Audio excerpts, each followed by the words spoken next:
Order.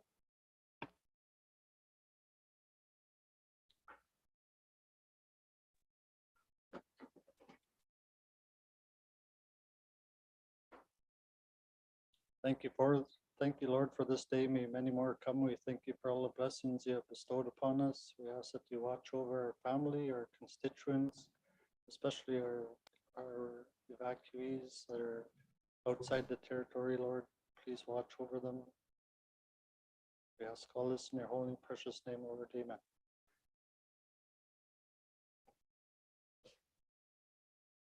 Amen.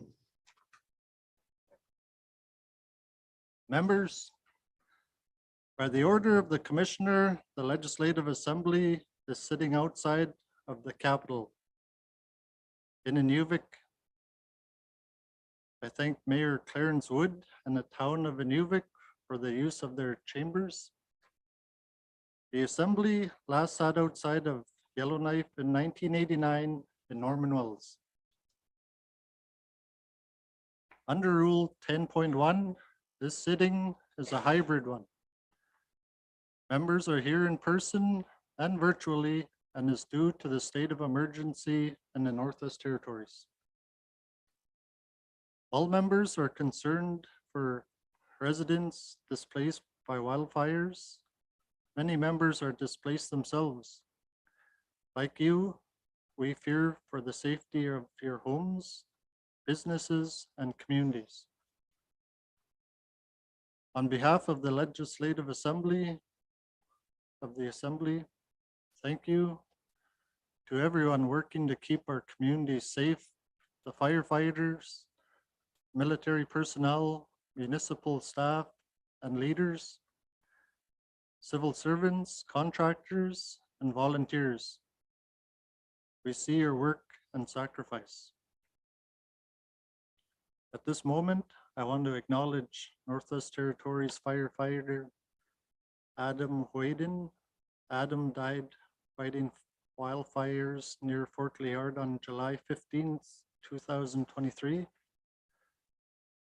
Adam was a young man who lost his life protecting others. I ask members to join me in a moment of silence in his honor.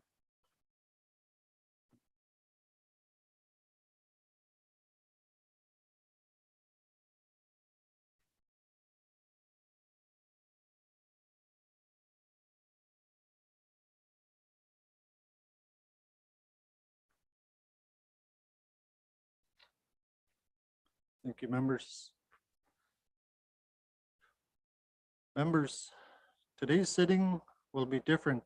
Under Rule 10.5 brackets 2, I have issued special orders of the day to ensure the efficient operation of the chamber. These orders reflect members' desire for a business-focused sitting. We are here to deal with the timing of the election. We are also here to authorize additional spending to respond to these wildfires. This is the largest hybrid sitting we have done. It is on short notice. We are in a community and not in a chamber. There will be technical difficulties, technical challenges. This includes the live stream. Be patient, stay focused, and on why we are here. If we do, we'll get through this together. Members, I have received a letter from the Commissioner, the Honorable Margaret Tom. It reads, "Dear Mrs. Speaker, I wish to advise that I recommend to the Legislative Assembly of the Northwest Territories the passage of Appropriation Act Infrastructure Expenditures 2024-2025, Supplementary Appropriations Act Operation Expenditure Number 2, 2023-2024 during the second session of the 19th Assembly."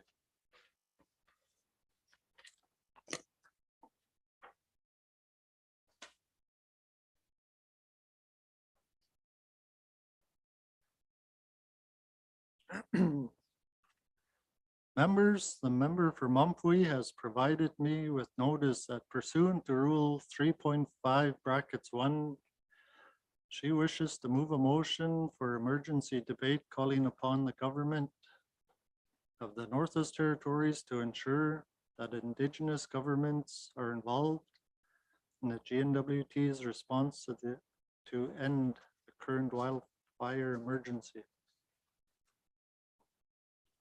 Under that rule, the member would move the motion for an emergency debate at the conclusion of oral questions, but those are not on the orders today. That means Rule 10.5(2) applies. That rule relates to remote sittings. It states where the rules in this section are silent on a matter covered elsewhere in the rules, the speaker may amend any rule or procedure as required to allow for the effective participation of members appearing remotely and the efficient operation of the chamber. Under Rule 10.5(2), I directed special orders of the day for today to ensure the efficient operation of the chamber. This sitting could be characterized as an emergency sitting. The orders were issued to allow for a business-focused sitting focused on dealing with two pressing matters: the changing the date of the election and approving additional funding for wildfire response. The Northwest Territories is under a state of emergency. We must be focused on the pressing matters at hand. However, members still have their individual privileges. When a motion is made for an emergency debate, if it passes, all of the remaining business of the day is set aside. That would mean dealing with the timing of the election and authorizing spending for wildfire response would not be dealt with today. I am concerned that the member's motion may not get fair consideration if members are worried that the matter we were called together would be put aside.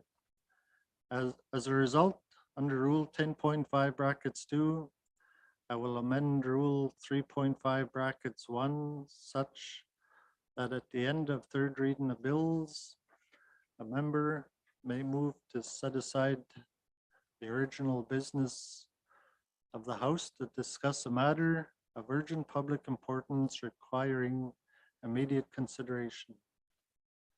Members, I believe this balances the privileges of the member and the Assembly and ensures the efficient operation of the chamber. Thank you.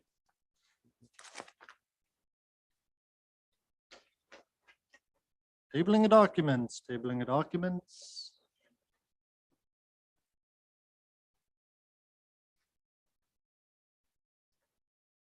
Minister responsible for finance. Mr. Speaker, I wish to table the following document, supplementary estimates, operations expenditures, number 2, 2023-2024. Thank you, Mr. Speaker. Thank you, Minister responsible for finance.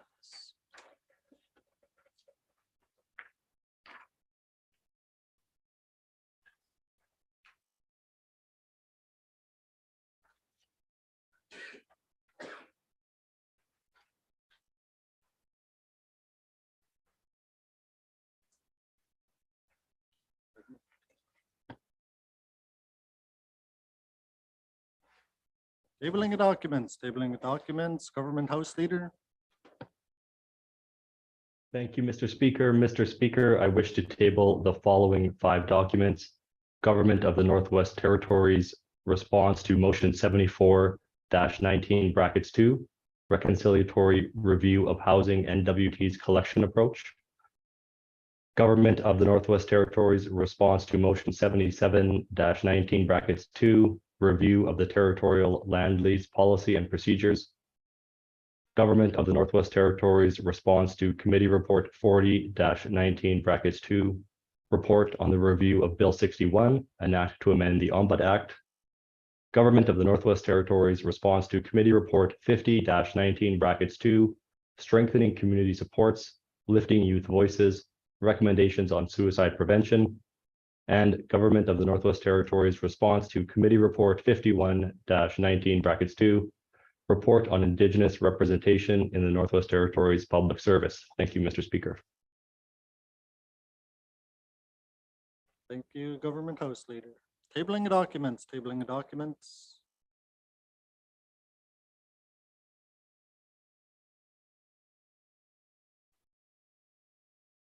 Colleagues, before we get into consideration committee, the whole of bills and other matters, I'd just like to recognize in our small public gallery, our mayor, the mayor of INUVIK, Clarence Wood. Thank you for allowing us to be in your chamber today. Thank you. Consideration committee, the whole of bills and other matters, Bill 23, Bill 29, Bill 77, Bill 82, Committee Report 52-19(2), Minister Statement 264-19(2), Table Document 681-19(2), Table Document 967-19(2), with member for INUVIK Twin Lakes in the chair.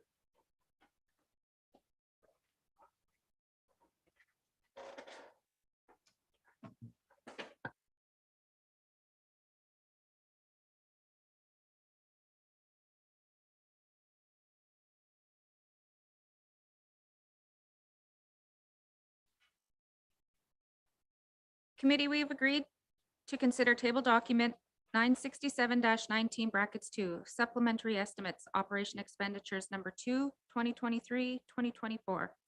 Does the Minister of Finance have any opening remarks? Thank you, Madam Chair. I do. Madam Chair, I'm here to present supplementary estimates, operation expenditures number 2, 2023-2024. These supplementary estimates propose a total increase of $75 million to fund the shortfall within the fire suppression budget for the Department of Environment and Climate Change. I recognize this request is substantial and it will have an impact on the N.W.T's forecasted operating surplus. I want to assure committee that the Department of Finance is taking steps to ensure that the government remains in compliance with the fiscal responsibility policy, as well as considering how best to mitigate the financial impacts of the wildfire season. Given the challenges faced over the last 6 months, it is likely that N.W.T departments will need to prioritize operations and assess activities that are key to government operations and support to the residents of the Northwest Territories. As a government, we continue to seek opportunities to recover costs associated with these natural disasters from the federal government. That concludes opening remarks, Madam Chair. I would be happy to answer any questions the members may have.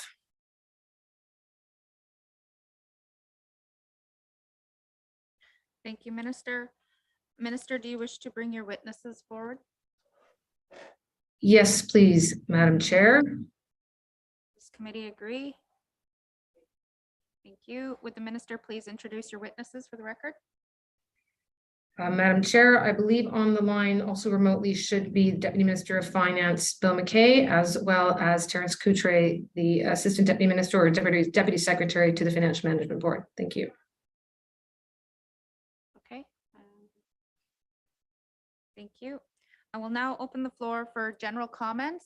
And if the members just give me time to make sure that I don't miss anybody.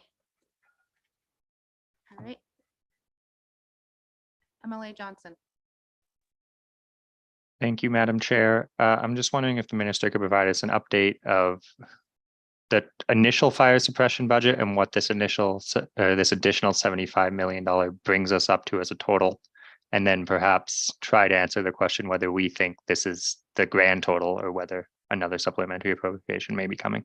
Thank you.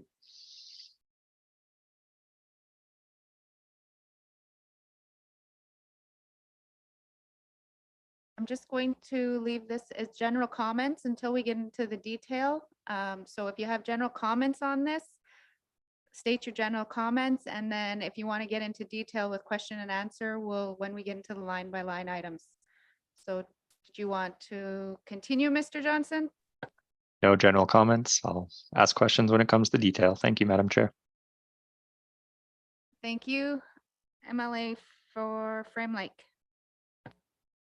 Thanks, Madam Chair. My questions are going to be detailed as well, so thank you.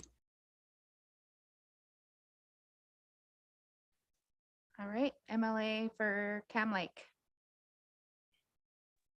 Thank you very much, Madam Chair. Madam Chair, I do have some general comments, and I'm going to start just by saying that I was quite surprised to see that this supplemental appropriation was specific to ECC and did not include finance and ITI.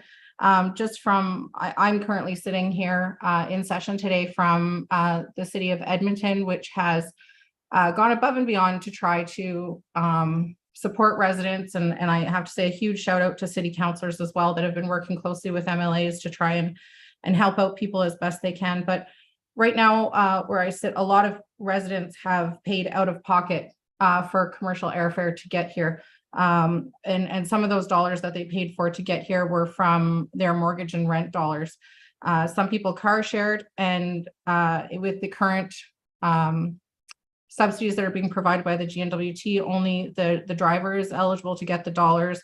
And so that means that some people car shared, paid out of pocket for gas, and aren't eligible to get any kind of subsidies from the N.W.T. Some people ended up paying for hotels for days here down in Alberta because they were unable to get through the lineups with the Red Cross to access hotels, or didn't have a means of leaving the city where it was longer for people to get hotels. And I spoke with one mother who had 4 young kids and was sleeping in a vehicle instead of in the evacuation center because she just didn't feel that that was a good option for her for sleeping with her children, and that she would get more sleep in her vehicle.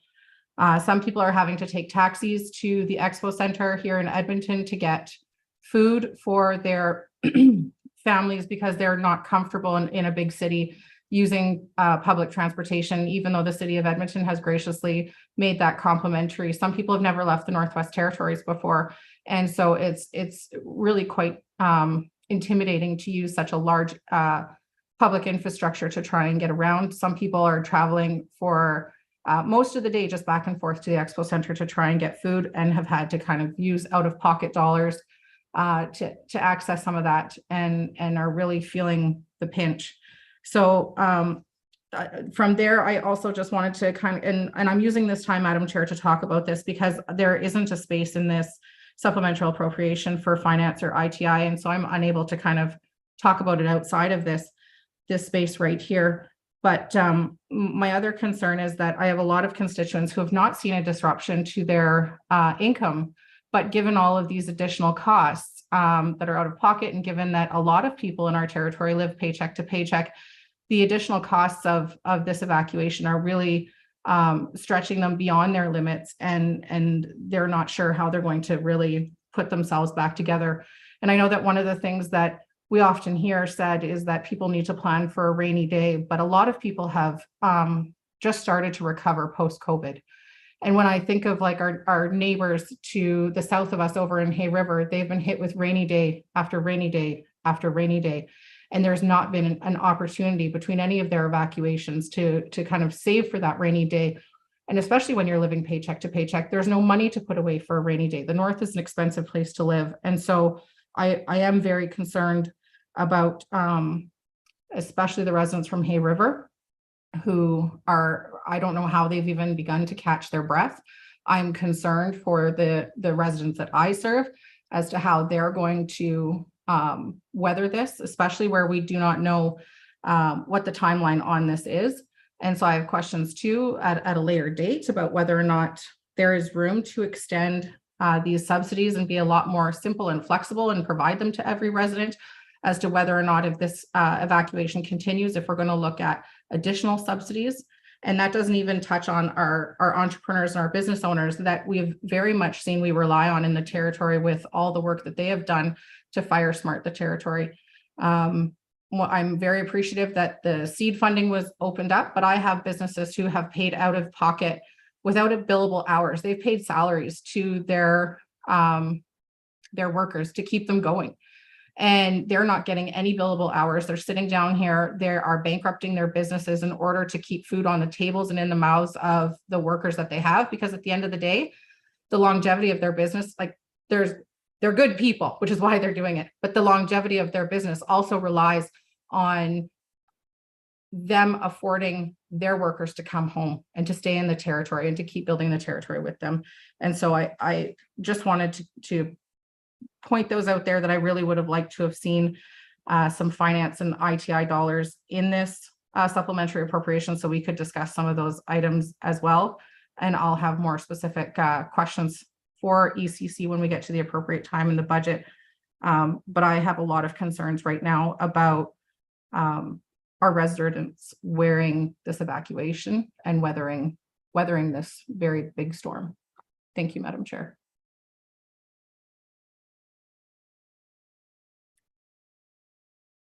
Sorry. Are there any other members for general comments? Member for Trinidad Willett.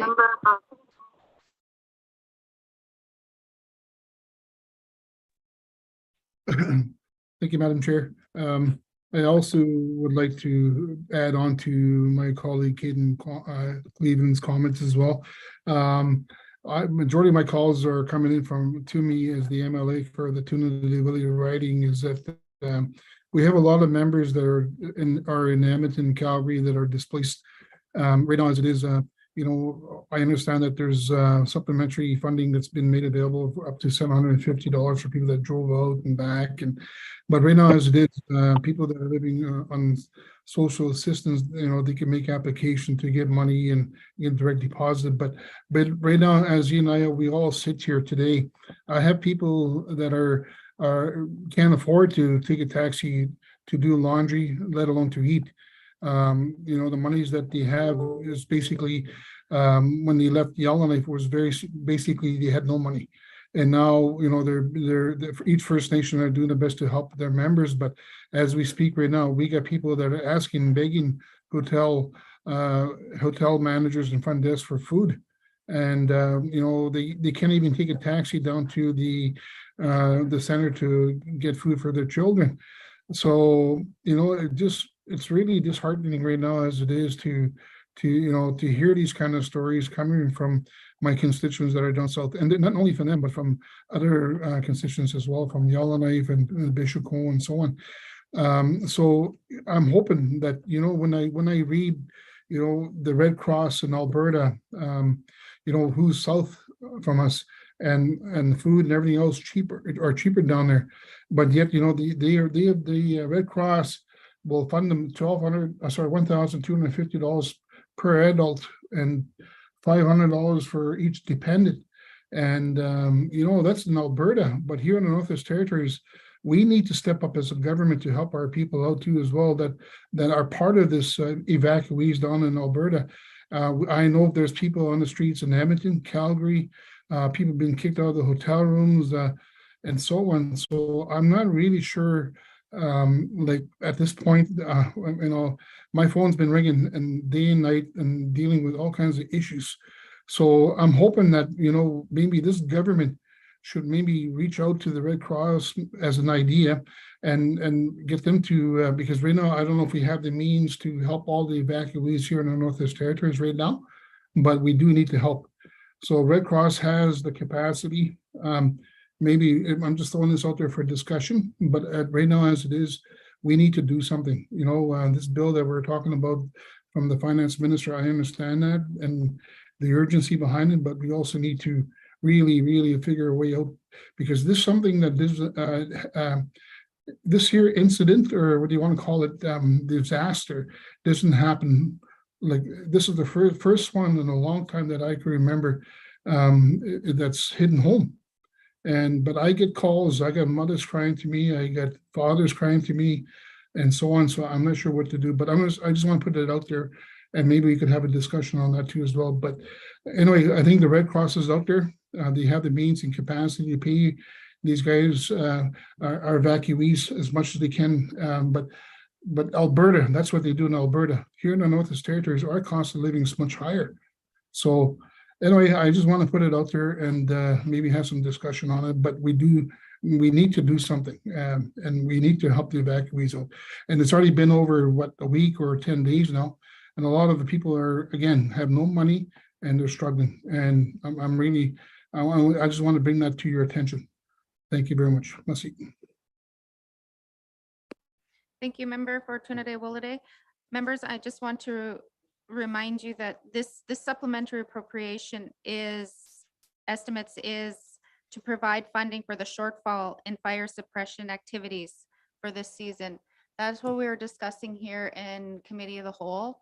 And so if you can keep your questions focused on that, because the minister is not, that's what we're prepared for here today. We don't have a bill for or any other information on the recovery. So I'll just put it back to members. Are there general comments on this supplementary estimates number 2? Thank you. Seeing none. Oh. MLA for Hay River South. Thank you, Madam Chair. Yeah, I just want to, I guess, a couple comments. And, the minister is now asking, and this government's asking for another $75 million to continue with the fire, the fire fighting efforts going on, and rightfully so. There's a lot of work going on to support the firefighters, cover the cost of equipment and the support to those at the front lines as well. And I think this is just a start of what the ask will be. But again, I understand as well is that there's no ask in here for additional funds for evacuees, which we're hearing a lot of. In Hay River, we've been hit 3 times with evacuations, and basically people are financially exhausted. We need to force, this government has to force the federal government to step up and provide. For me, it would be no less than $3,000 per adult and $1,500 per youth as a start to support them while evacuated. The other issue too that's come up, and again, it doesn't relate to the 75 million, but is the need to address and support businesses.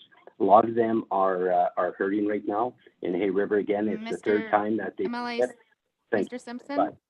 I'd just like you to keep the comments focused on the 75 million for the wildfire suppression in these general comments, and then thank you. Thank you very much, Madam Chair, and that's all. Thanks. Thank you. Are there any other general comments?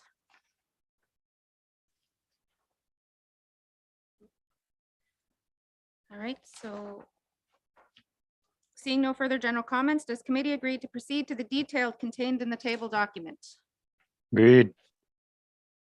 Thank you. Committee will begin on page 3 with the Departmental Environment and Climate Change Supplementary Estimates, Operation Expenditures, number 2, 2023-2024, Department of Environment and Climate Change, Wildlife and Forest Management, not previously authorized, 75 million. Does committee agree? Member for Frame Lake. Yeah, thanks, Madam Chair. Just quickly, I'm in Edmonton. I want to thank the firefighters, volunteers, contractors, and our Alberta hosts. I'd like to know, though, from the minister whether we actually have a total estimate of what the firefighting costs are to date and what it's likely to be by the end of the season, and whether this supplementary appropriation is going to be enough. Thanks, Madam Chair. Thank you, Minister. Thank you, Madam Chair. So, Madam Chair, ECC's base budget for fire suppression is around $21.8 million. And our current estimate is that the supplementary estimate we're proposing should get to the end of the fire season, but you'll detect in my language some uncertainty. Our estimates as of right now, which led to the request for $75 million, is based on where we were at already now about 10 days ago, if I had my date correctly. And of course, things have continued to change significantly. It was actually as of August 22nd, this is where we were at in estimating where we were, which would be a projection that would, bringing us to a total requirement of just under $100 million. And so with that, the shortfall is around $75 million thereabouts. Again, bit of a added contingency there. Yeah, can I say where we're at? Again, typical fire season would end sort of by somewhere in October. Nothing about this year has been typical thus far. So, hopefully this will be adequate to get through to the end of that period. If not, it should at least be adequate to get through to the point that there'd be another opportunity for an assembly sitting later in the fall. Thank you, Madam Chair. Thank you. MLA for Frame Lake. Thanks, Madam Chair. In my quick review of the disaster finance assistance arrangements that the federal government has to help provincial territorial governments, it doesn't look like any firefighting costs are eligible for reimbursement, at least under the policy, and that seems to be across the country. Can the minister confirm that and what we're doing about it as a government? Thanks, Madam Chair. Thank you. Minister of Finance. Thank you, Madam Chair. Madam Chair, yes, that is my understanding as well, that indeed the emergency response element, so namely this is where some of the evacuation costs may be covered if they are within the parameters currently existing under the DFAA, but indeed firefighting response, wildfire response would not be. Thank you. Thank you. Member for Frame Lake. Okay, thanks, Madam Chair. This is going to leave us in a huge hole, obviously. Clearly, we cannot possibly be in compliance with the fiscal responsibility policy, probably even after a couple of years. But can the minister just tell me what the supplementary or the reserve is at this point, and how much over we're going to be as a result of this sup? And yeah, we'll start with that. Thanks, Madam Chair. Thank you, Minister of Finance. Thank you, Madam Chair. So, Madam Chair, you might recall there's $35 million as part of the supplementary reserve. That is, that will be more than depleted, quite correctly, at this point. That not only involving the wildfires, but there's certainly been other events that have occurred. So yeah, we'll be well out of that. As for the fiscal responsibility policy, Madam Chair, what we do also have going for us is that it's not only the cash costs or expenses that drive the operation surplus from the perspective of its compliance with the fiscal responsibility policy. There's amortization of assets, and that also does factor in. And so with that, we are hopeful that we will still have a sufficient amount to be in compliance with the fiscal responsibility policy for the purposes of capital. That is not to say that we will be in a particularly positive position overall in terms of what our operations expenses are. Thank you, Madam Chair. Thank you, Minister. Member for Frame Lake. Yeah, okay, thanks. Yeah, now I'm really worried. So does the government cabinet anticipate anything having to bring forward a special warrant or that sort of instrument during the sort of caretaker period between the end of this assembly and the election of the next cabinet to help cover firefighting and or other costs? Thanks, Madam Chair. Thank you, Minister of Finance. Thank you, Madam Chair. Madam Chair, so of course a special warrant would be where it would be on the lead of the Department of Finance cabinet to issue an appropriation without going through the assembly process. That is never a first choice. Madam Chair, that's my hope, where even as I was giving you the estimates of where we're at in terms of our firefighting and the estimated shortfall as of about a week ago, we put it as around 69.5 million shortfall. We are asking for 75 here today. If this is passed, it is our anticipation, Madam Chair, that this should be sufficient to get us through to the end of the fire season and therefore well into the next assembly. And certainly there should be enough flexibility with that a special warrant would therefore not be required. Thank you. Thank you. Member for Frame Lake. Thanks, Madam Chair.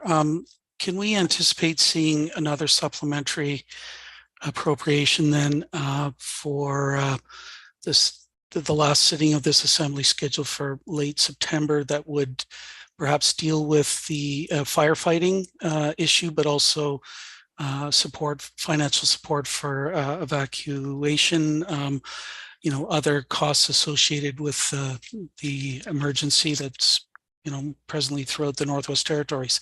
Thanks, Madam Chair. Thank you, Minister of Finance. Thank you, Madam Chair. Yes, Madam Chair, I think at this point, the ECC would be having the benefit of this supplementary appropriation that we're proposing here today, and that would be for the fire suppression budget. MACA is responsible for evacuation emergency costs, and certainly those have now been quite significant. There's quite a lot that does go into that, whether it's the evacuation of flights that have now been opened up, or whether it's the just the coordination efforts that now span many communities.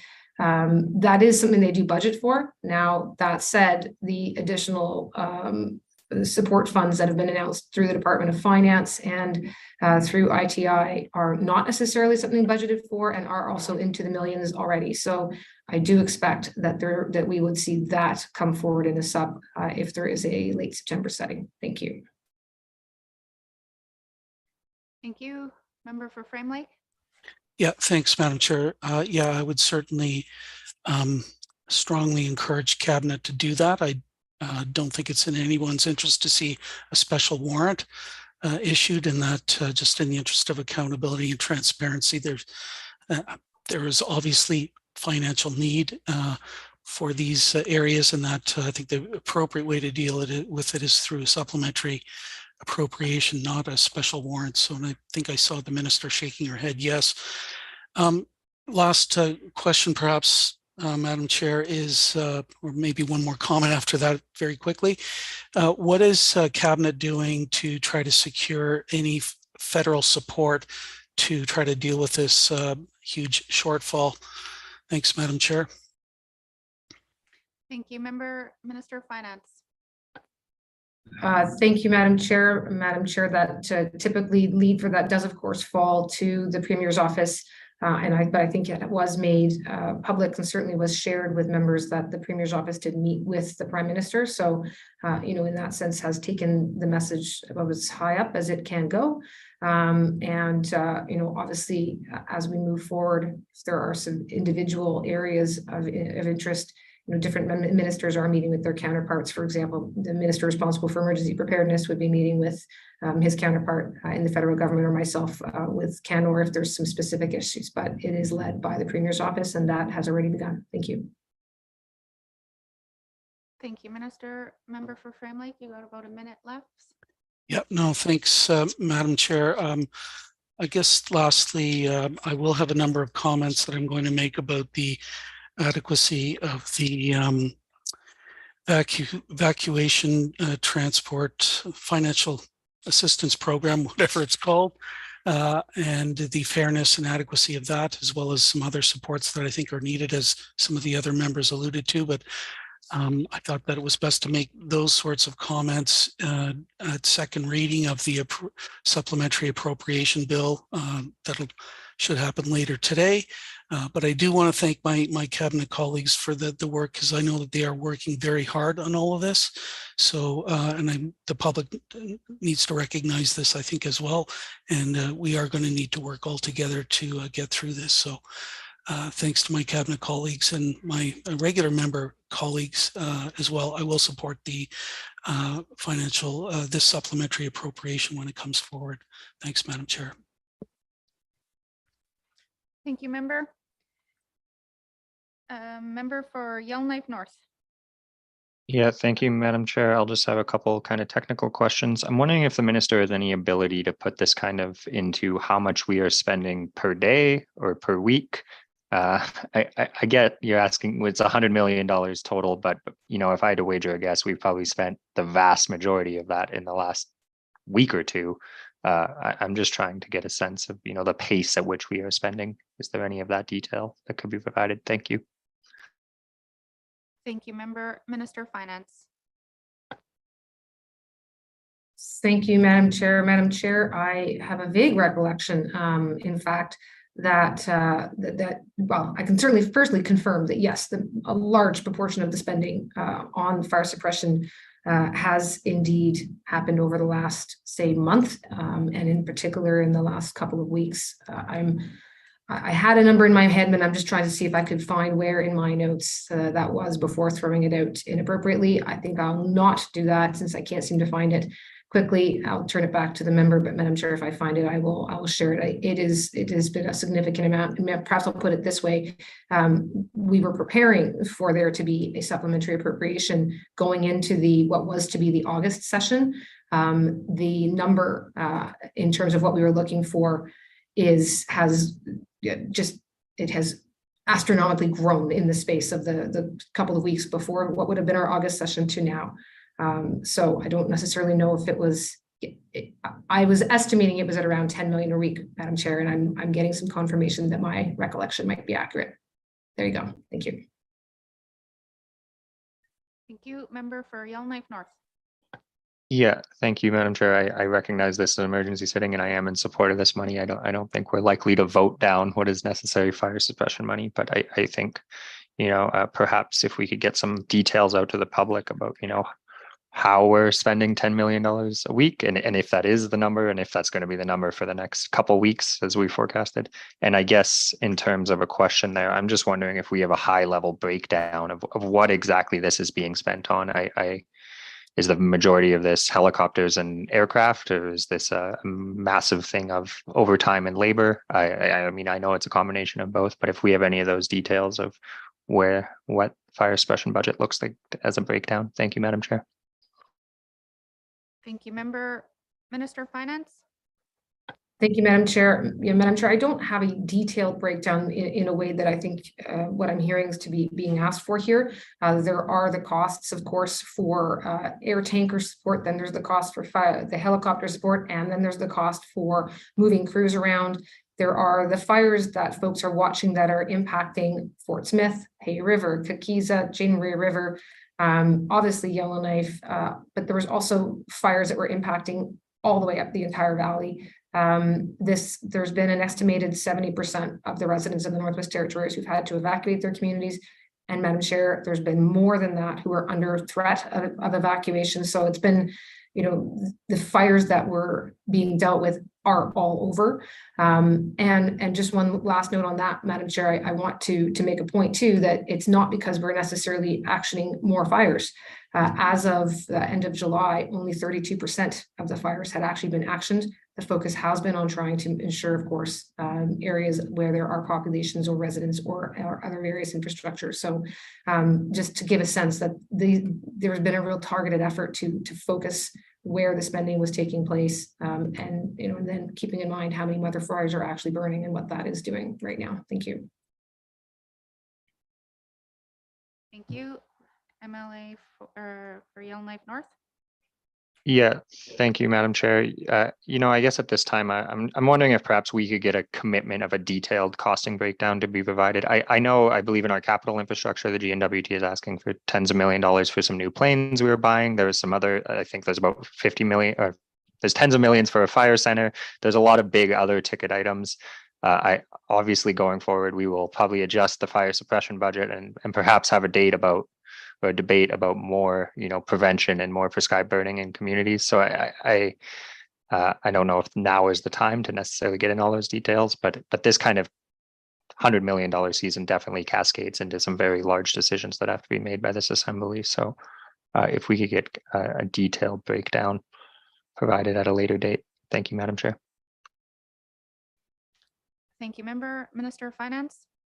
Thank you, Madam Chair. Madam Chair, the timing is certainly rather challenging in that I don't know how much more this assembly will necessarily have in terms of time or opportunity, but certainly will commit that we will get a detailed breakdown. I know that there is that information around. It's just that it's coming in from sources and it's changing as the costs go up and as the fires continue to be uncontrolled and therefore difficult to predict. But we'll get that to members as quickly as we possibly can. And certainly if there is to be another sitting before this assembly dissolves, I am conscious that we'll want to have that information available in advance. So it's useful. Thank you. Thank you, Minister. Member for Yellowknife North. No further questions on the appropriation. Thank you. Thank you. Member for Cam Lake. Thank you very much, Madam Chair. And Madam Chair, I know that the member for Yellowknife North kind of alluded to some review of kind of this fire season and even the evacuation. And I know that that's something that will probably be discussed in detail in our September sitting, but can the minister kind of indicate if that is an intent of the GNWT following this very huge fire season? Thank you, both from the evacuation standpoint and also the fire suppression standpoint. Thank you. Thank you, member. Minister. Madam Chair, I missed literally the first few words of the member from Kamloops question. If she could just repeat the beginning. I wasn't sure what, if I could please, just so I can answer more specifically. Thank you. Thank you. Member for Cam Lake, can you repeat your question? Absolutely, thank you. No, the member for Yellowknife North alluded to doing a review of both this fire suppression season and also the evacuation. And I know that that's going to be a heavy topic probably in September if we do end up sitting in September, but I'm wondering if there is any kind of commitment that can be made here today that that is work that will be done. Thank you. Thank you. Minister of Finance. Thank you, Madam Chair. Madam Chair, I'm never in a good position to make commitments that involve other departments. I'm fairly confident in saying that we can provide the information about the costing, both of the fire suppression this year, as well as the evacuation response, including supports that have been put together very quickly over the last few days. What that will look like and whether it, in terms of a sort of quote unquote review, that's where I'm hesitant in that there's typically is some form of after action review that does take place. And there's certainly, certainly the processes of the assembly that exist. So, in that sense, I want to say yes. I just, again, not entirely wanting to ensure that what the member sees happening and what I'm able to commit to sort of here align. But again, there's always reviews that take place of these processes. So thank you, Madam Chair. Thank you. Member for Cam Lake.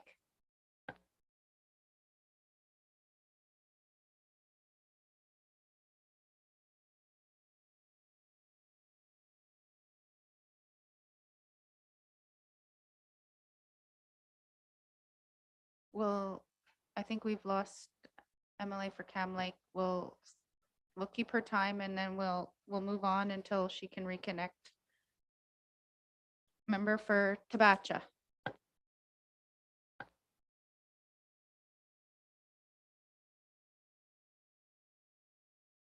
Are you there, member for Tabacha?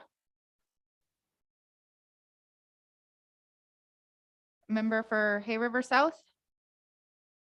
Hello. Thank you. Oh, sorry. Well, just one moment. Mr. Simpson, Ms. Martselos? Yes, Madam Chair. Go ahead. Thank you, Madam Chair. I too will be supporting the supplementary estimate of 75 million. First of all, I want to acknowledge that, Fort Smith evacuees have been away now for 2 weeks from the community. And, being the first community that was evacuated, it was a lot of, was a very much a learning experience on behalf of myself and a big bearing on the evacuees from Fort Smith. Because there was a lot of loopholes and I just want to thank all the cabinet and all the ordinary MLAs and all the bureaucrats that helped me navigate to ensure that the Fort Smith residents were looked after properly. It was a big experience and an experience that I will never forget. I want to thank the first responders and everybody who are helping with the fire, and all those that are in evacuation centers. It's a big experience for not only our Indigenous but all residents of Fort Smith and the N.W.T. with this kind of disaster. My question is for Minister Wozniak, and I just want to ask the question about the operational budget. 75 million from the operations budget. I would like to know how that's going to affect all the departments and how we're going to ensure that we are not the ordinary members and residents of the N.W.T. and all residents of the N.W.T. are not going to have a situation where they have to do without in some other area in order for us to ensure that things continue as usual. Because the cost of living in the north is very high, and the residents of the N.W.T. have been very patient even during this evacuation, and and we have to ensure that we continue the services as we know it. Thank you, Madam Chair.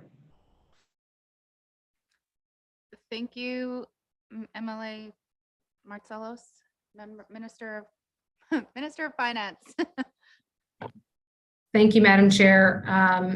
So, Madam Chair, we've worked hard over the last 4 years, notwithstanding multiple forms of crisis and emergency, to go from starting off with a deficit situation to being at a point where we were announcing $178 million surplus, what feels like a very long time ago now, back in February. That surplus is all but wiped out right now. There might be some smidgy bit left of that. That's my technical term, Madam Chair. At this point, we're, out of that 178 million, well, we're taking 75 out, better part of right now. There was the $35 million, supplementary appropriations reserve that was mentioned earlier, but that is largely eaten up right now. The low water season is causing serious cost pressures on NTPC. It is causing serious problems for MTS. We have a litany of problems before us, Madam Chair. So when we have to take that, when we run out of the supplementary surplus or the projected surplus that we have, then we need to start looking at taking on additional debt, which then comes with high costs of interest that I think everyone is familiar with. Government pays them too. And we have a significant growing deficit, and this will only add to that. So all of which is to say, Madam Chair, I am very live to trying to balance the needs of fire suppression, the needs for an evacuation that maintains all of our essential needs for people, accommodation, shelter, and the ability to return home. And the fact that we are not in a position, as we're still recovering, to then be adding a burden of high costs on people. This is a complicated and difficult and unhappy topic. I share the members' concern. The cost of living is high in the north. And at the same time, the needs in the north are very high. I don't know that this is the time for me to try to answer or unpack all of that. I simply want to acknowledge the complexities of it, the challenges of it, and these are conversations that have been keeping a lot of people up at night for the last, well, I was going to say the last week, but probably before that too. Thank you, Madam Chair. Thank you, Minister. Member for Tabacha. Thank you, Madam Chair. The other question I want to ask also is about the capital budget. Is this going to affect the capital budget items that we are going to be discussing in September? I'm concerned now that we have such a bad fire season. I want to make sure that the new fire center is still on the books, because this is what happens, and if we ever lose that data that's in that old building in my community, we are in big trouble. And I'm saying this because it affects not only the community of Fort Smith, it affects the whole Northwest Territories, and I don't want to see an adjustment in the capital budget at this time. Thank you, Madam Chair. Thank you, Minister of Finance. Thank you, Madam Chair. So this is where the split between our operations and capital does get a bit not always very intuitive. So this supplementary appropriation is attached to the 23-24 year. That capital budget was already passed last fall. So that's this fiscal responsibility policy and our efforts to maintain, to be within that impact the capital budget that we would have been acting upon this last construction season.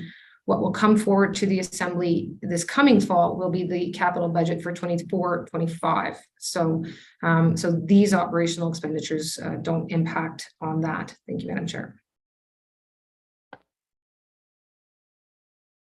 Ms. Martselos? Yep. So I'm happy that the Premier had some commitments made from the Prime Minister regarding costs. I don't know what those commitments are in detail yet and the criteria that is required. But maybe, you know, I hope it covers all the travel, the evacuation costs, hotels, financial assistance to residents, and you know what? And some of the suppression. Because we don't have the infrastructure, like she said, and I'm very happy that she did that and made it very clear the lack of infrastructure in the Northwest Territories. You know, many times we are forgotten because, you know, we're a small population. Does that mean we should be less than any other jurisdiction in Canada? I don't think so. And so I would like to get more detail, and I'm sure we'll get that when we have sitting in September. And with that, I just want to, I'm not going to ask any more questions, but I want to thank everybody who helped in the evacuation of the residents of Fort Smith and the N.W.T, because it was scary. I've never gone through anything like that, and I can imagine what happens with Hay River. 3 times the evacuations is unprecedented, and you know, and we have to realize that climate change is an issue, and it's going to continue to be an issue. And with that, I want to thank all the cabinet, and I want to thank each and every person that helped with all the evacuation efforts. And I especially want to thank one personnel person from Fort Smith, the MACA person, and that's Bobby Burke. He helped me through navigating all these little issues with hotels, even though you know, it was horrendous when we first came here. And everybody else. I want to thank the leaders of the community of Fort Smith, the Aboriginal leaders, the both chiefs and the Fort Smith Métis President Alan Heron, Chief Laviolette, and Chief Paulette for their coordinated effect on making sure that everybody came out safe and looking after the people. Thank you, Madam Chair. Thank you, Member for Tabacha. Return now to MLA for Cam Lake, since we have her back.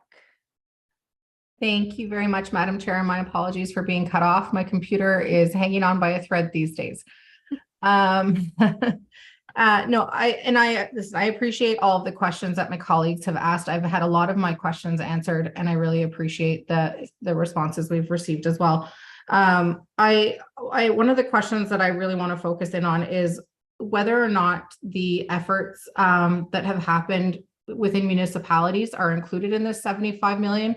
As far as fire suppression is concerned, I mean, we saw in multiple communities, private industry really showing up for all of our communities and, you know, doing sprinkler systems, doing fire breaks and stuff like that. And so I'm wondering if those are dollars that are being charged to municipalities, if they're included in this, if those are dollars that will eventually make it up to the N.W.T level, because those are dollars as well that our municipalities will not have been prepared for and will far exceed municipal budgets. So I'm wondering if the minister can speak to how private industry is being paid for their part in this. Thank you.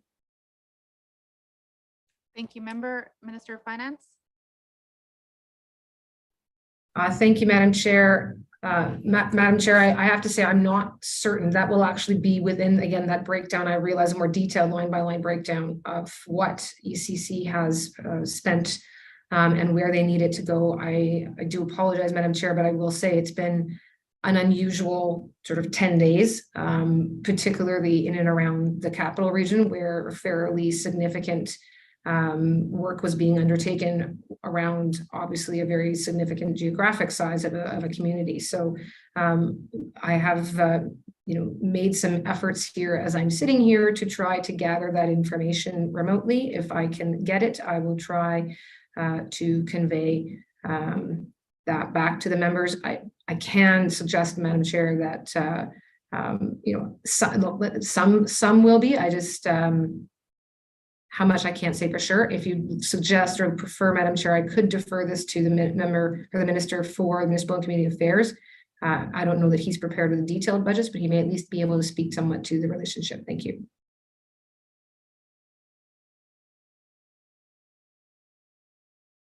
Minister Thompson.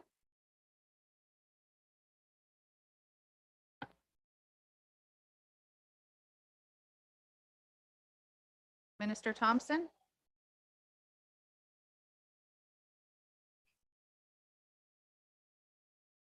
No, we can't hear you. Can you hear me now? Oh, yes, I can hear you now. Oh, sorry. I feel like that commercial here. So in regards to the question, we know that some of the costs of the communities will be covered, but some of the costs that if we actually take them, we will get 100% reimbursement from the federal government. So we will be working with municipalities on certain costs and making sure that we submit that as part of our reimbursement, but submit that as part of our EFAA application. Hopefully that answers some of the question. Thank you, Madam Speaker. Or Madam Chair, sorry. Thank you, Minister Thompson. Member for Cam Lake.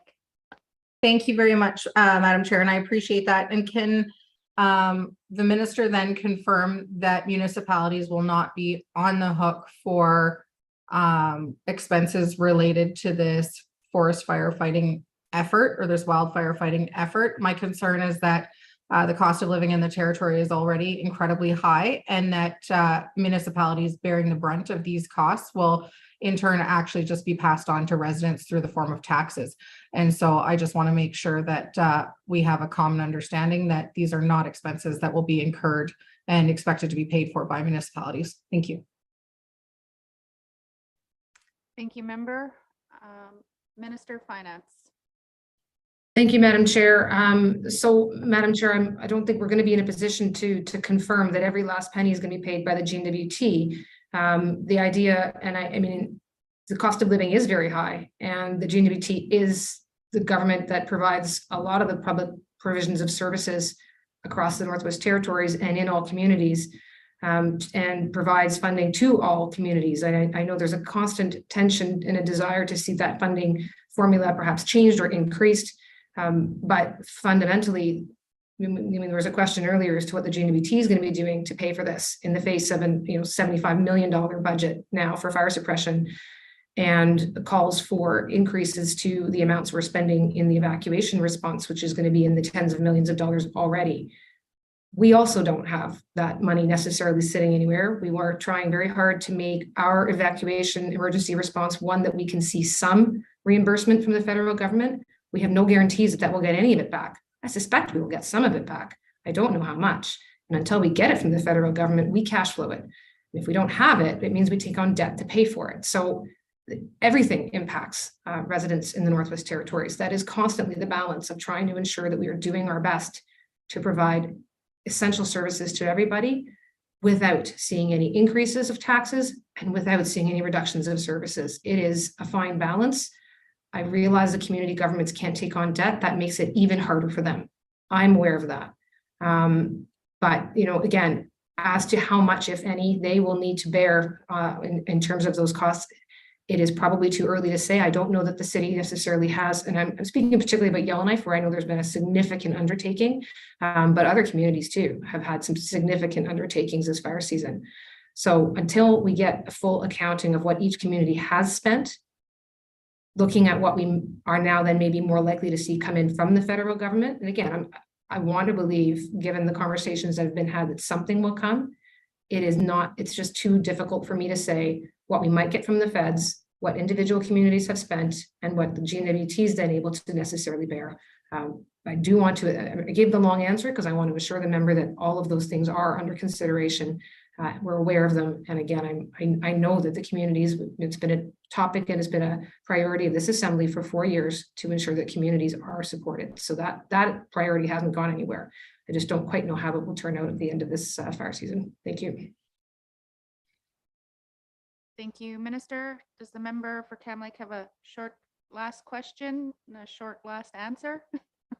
Yeah, I'm wondering if the minister can make a commitment then to keep members on this side of aware of what the N.W.T bill will be requesting for reimbursement on when it comes to municipalities and what they're expecting municipalities to bear on their own when it comes to that cost breakdown, just so that we have all of the information and we're not finding out down the road that there was an expectation that a municipality take on a large chunk of this. So that's my last question. Thank you. Thank you, member. Minister. Thank you, Madam Chair. Madam Chair, certainly, I mean, all financial pieces do ultimately go through the Legislative Assembly, whether it's through the supplementary appropriations process, whether it's through the actual budgeting process that does take place annually in terms of understanding where our contribution dollars are going. So certainly those two processes alone, of course, will continue to take place. And, you know, beyond that, again, this is where we get into some challenge of the timing where I presume that we'll be getting some of this information, perhaps even when this particular assembly is no longer together. So, you know, look, I've heard the request to get that accounting between what had community spent, what is N.W.T spending, and what are we able to support. I've heard it, and I know the minister responsible for emergencies has heard it as well. So I believe that it's always been our effort to try to maintain sharing. I would certainly say that it would be, I will try to make sure that I'm doing that. I can point to the example of the spending we've done on the floods over the last 2 years and the reporting we've done to members in that regard. I believe monthly, if not quarterly, about what is being spent and updates on that. So with that as being a common example, I would say that would be fine. Thank you. Thank you, Minister. Member for Hay River South.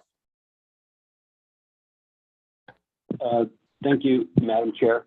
Madam Chair, the member for Yell Lake North had asked for a high-level breakdown of costs, and I'd like to see that include what went out to local, regional, territorial, and businesses outside the N.W.T as well, because this is something. Is this something I guess that the minister can be provided? Because firefighting really, when we look at it, is beneficial to a part of our local and regional and territorial economy. And I think that you know, when we're looking at it, as much as we don't want to see fires because of the destruction they can cause, but it does benefit our economy. And I just want to make sure that that we have the numbers there to show that we did everything we could to ensure that local businesses and businesses in Northwest Territories were given first chance and the first opportunity in providing services. Thank you. Thank you, member. Minister of Finance. Thank you, Madam Chair. Yes, we certainly can. There is a contracts report that does get prepared every year. Procurement does manage and monitor and ultimately will be able to sort of collate, if you will, all of these spending. Certainly in emergency times, that spending wouldn't necessarily follow a more formal procurement process, but sometimes it does too.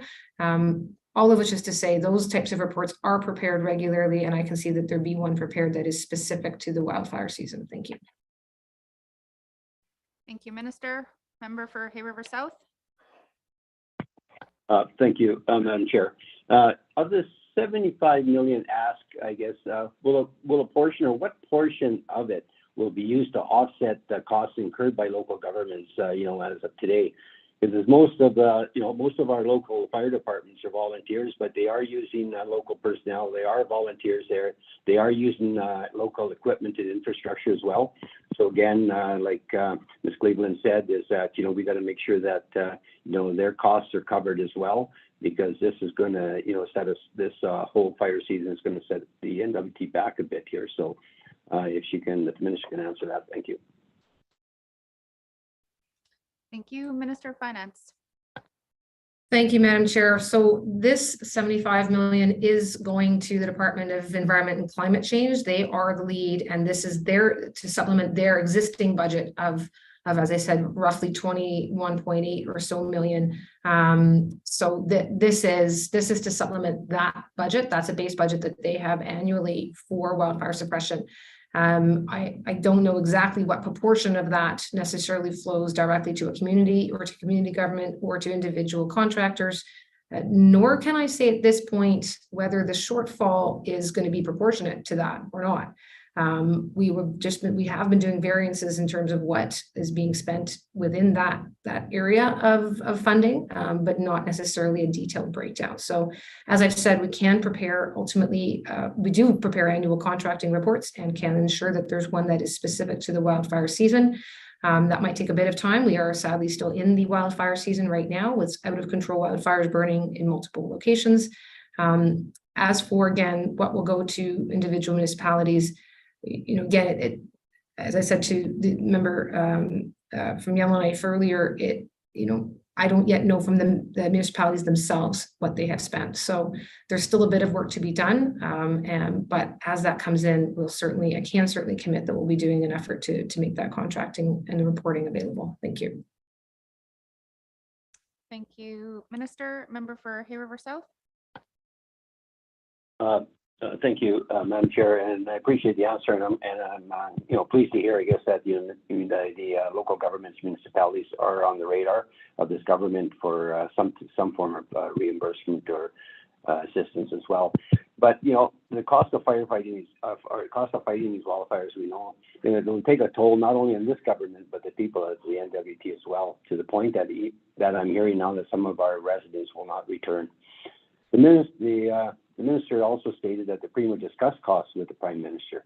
Can she confirm if there was any commitment from the federal government to cover some of the costs associated with this fire season, or do they point to our agreement with them and say it is our responsibility?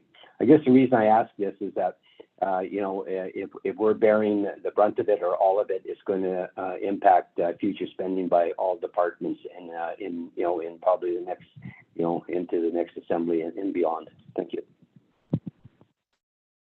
Thank you, Minister of Finance.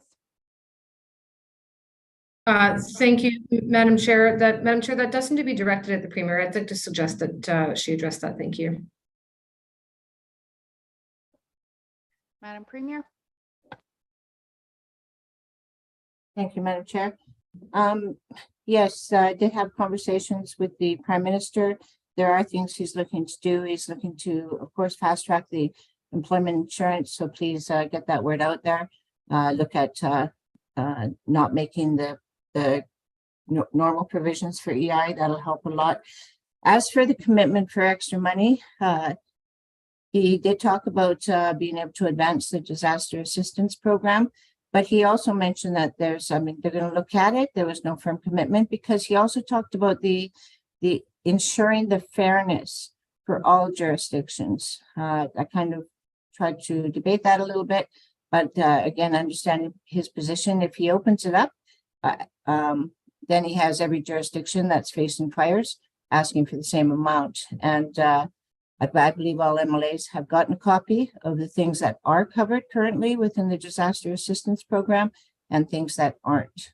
So no firm commitment, a willingness to look at it, but a statement from the Prime Minister that if he opens this for one, he's got to look at it for all. He did also commit, and I think that's public knowledge, that the federal government will be working with jurisdictions to review the disaster assistance program, which hasn't been reviewed in a long time. But again, I'm not seeing that that'll happen in the short term. Thank you, Madam Chair. Thank you, Madam Premier. Member for Hay River South. Thank you, Madam Chair. Just a comment, I guess. I look at this jurisdiction that we're in. We're limited to revenue raising ourselves. We count on the federal government for a big majority of the funding that we do have. And when we have disasters such as this and multiple ones like in Hay River over 15 months, it takes a real financial impact on the territory. It takes it on the government. It takes it on, on individual businesses and everything. And I think that, when the federal government, says that, they want to make sure that everything's fair and equitable, well, I got no problem with that. But the problem is that the territory is different. We've got a large area, and we need this government to step up and pressure and continue pressuring the federal government to ensure that we have the funds that we need to cover these costs and any future disasters as well, in order that we can actually continue to build an economy, build infrastructure in the territories, and create a good healthcare system and education system. Because if we're spending all our money on disasters, we're going to be in trouble. So just a comment. Thank you. Thank you, member for Hay River South. Member for Montfouille.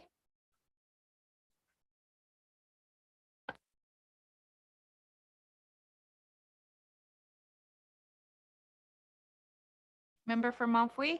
Yes. Go Can you ahead. hear me? Okay. Yep. Okay, I just want to ask the minister that, well, I do sympathize with the evacuees.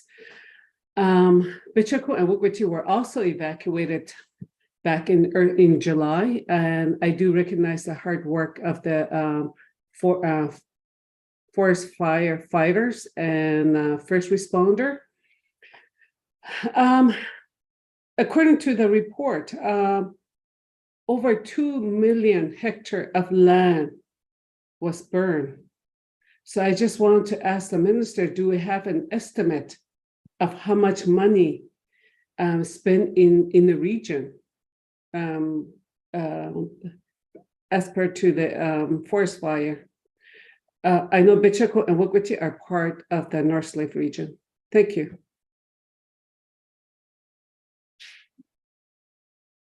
Thank you, member. Minister of Finance. Thank you, Madam Chair. Madam Chair, at this point, no, I don't have the breakdown of environment and climate change's budget by region. I just have the, again, the fact that they are projecting a total shortfall of $75 million. I anticipate, Madam Chair, that this may be complicated by region in that the fires are not necessarily staying in each region. So, there's fires that are, burning across communities.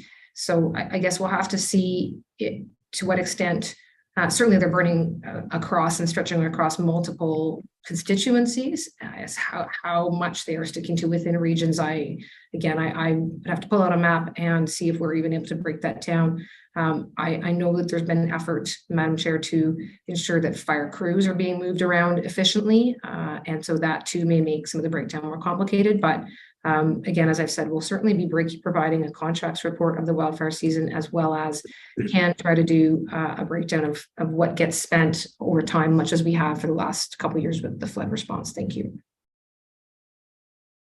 Thank you, Minister. Member for Montfouille. Yeah, I think it's pretty obvious that North and South Slave are, we see more of our land burn.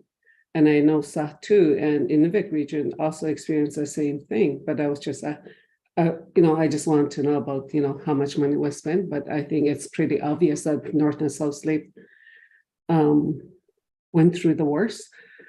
But I just wanted to ask the minister that if there's an estimate cost for the evacuation. Thank you.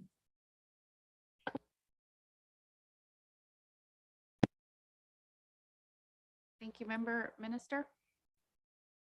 Madam Chair, I do have some estimated costs at this point. I know I had an opportunity to meet with several of the members last week and was providing some of those costs to them. I don't have that necessarily at my fingertips now, in that I was planning to focus the discussion today on the fire response and not on the various evacuation costs. Again, that I do expect, as I said earlier, that we will certainly be facing a supplementary appropriation, probably on the Department of Finance, which is where some of the added amounts are, but quite possibly for the Municipal and Community Affairs, that is the leader of the EMO, that there will be costs also therefore drawing down on, well, we've, as I said, probably already used up our operations surplus, but then so adding some short-term debt to us in order to provide for the massive level of evacuations we've experienced. Thank you. Thank you, Minister. Member from Mafwee.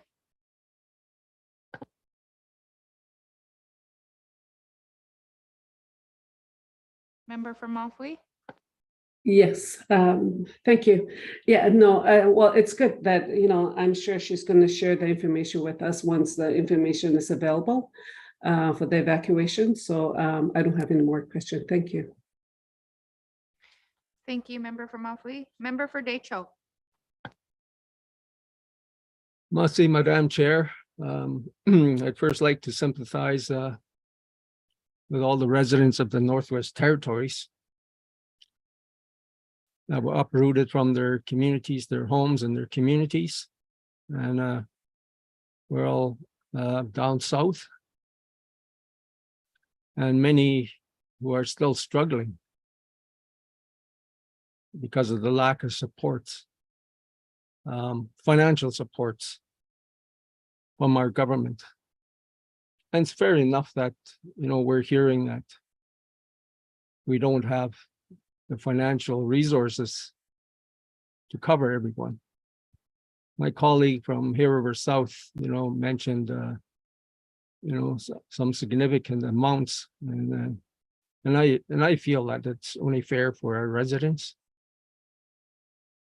for the amount of time that they have been evacuated.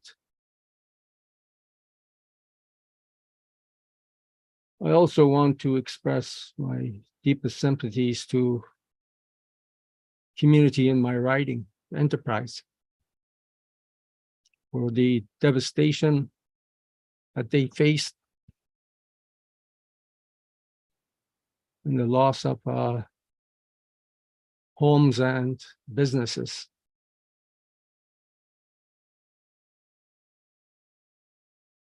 I think my big concern there is the lead time leading up to the fire. Because they were in the middle of a festival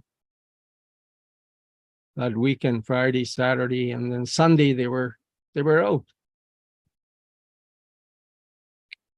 I believe the department had advanced knowledge of that fire. And it wasn't relayed to anyone, not even to me, not even to the residents of Enterprise.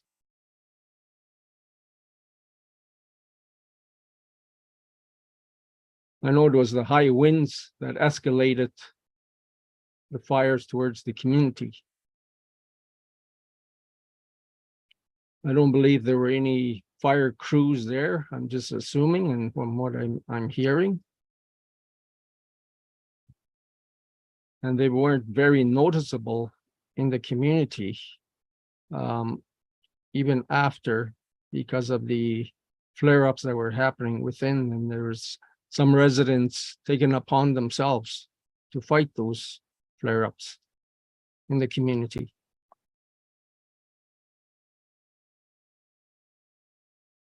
I feel for those people that lost, their homes, their businesses.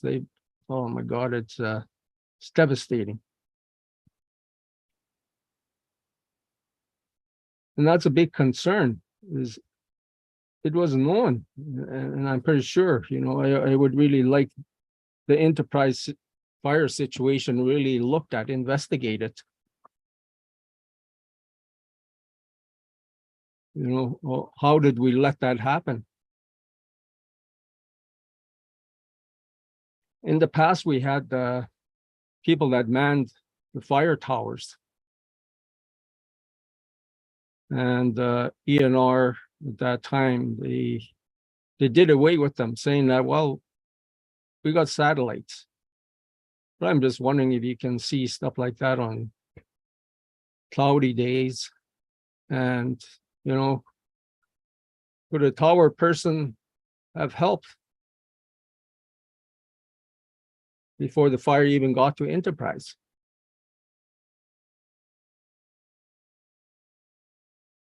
I think that'll haunt me for, for the rest of my life.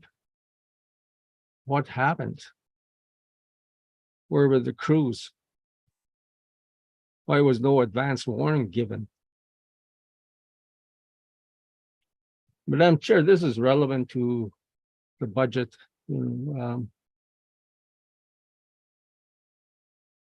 Because I just wonder if the Minister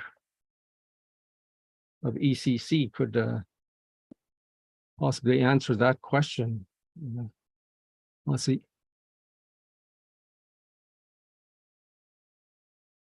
Thank you, member. I will put it to the Minister of Finance and she can redirect it if thank you.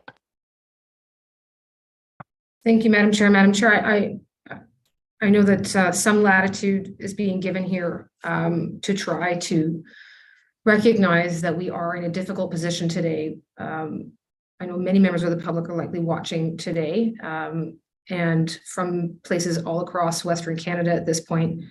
Madam Chair, I am trying to answer some questions that are not directly on the supplementary appropriation, but that are at least related to the costs associated or the costs that might be associated with the amount. But Madam Chair, the very specific details of firefighting efforts are really not something that I think we're in a position to answer to today. I'm deeply, we were all, I think, affected by watching one of the communities of the Northwest Territories be so decimated by a wildfire. And at the same time, one of the communities being so urgently, multiple communities being then so urgently removed. Madam Chair, I heard it described to me when that fire moved almost 40 kilometers in a day, senior members of the firefighting team described it as a nightmare and they were outright shell-shocked. So this is not to say that there's not people who are experts who are over at ECC and with our fire teams who are not equally affected. But Madam Chair, I think beyond that, I'm not going to move it over to the member or to the minister only because, again, there should be a fulsome discussion. There should be full opportunity for question and debate. And right now the context is around the costs of the fires and not some of the other choices that were made. There will be an opportunity for that. I know people will be frustrated that this is not today, but today is really about making sure that those firefighters who are still fighting those fires have the resources to do so. Thank you. Thank you, Minister. Member for Decho.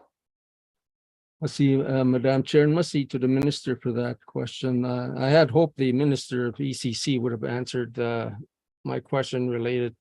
It's budget related, whether we're still going to count on the satellite systems or we're going to get people back on the towers to give advance warnings. Somebody from a tower would have seen that fire, really moving.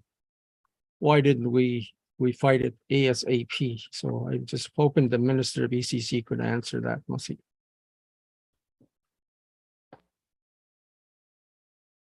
Thank you, member. But the supplementary appropriation is on the money that is being used for the fire suppression, and the Minister of Finance responded. So if you have questions on that related to the supplementary appropriation, I'll give the mic back to you, member for Decho. Let's see, Madam Chair. Yeah, I don't have a lot of questions on there that other members haven't touched upon, so I'll pass this time and we'll take it up hopefully in the next sitting. Must see.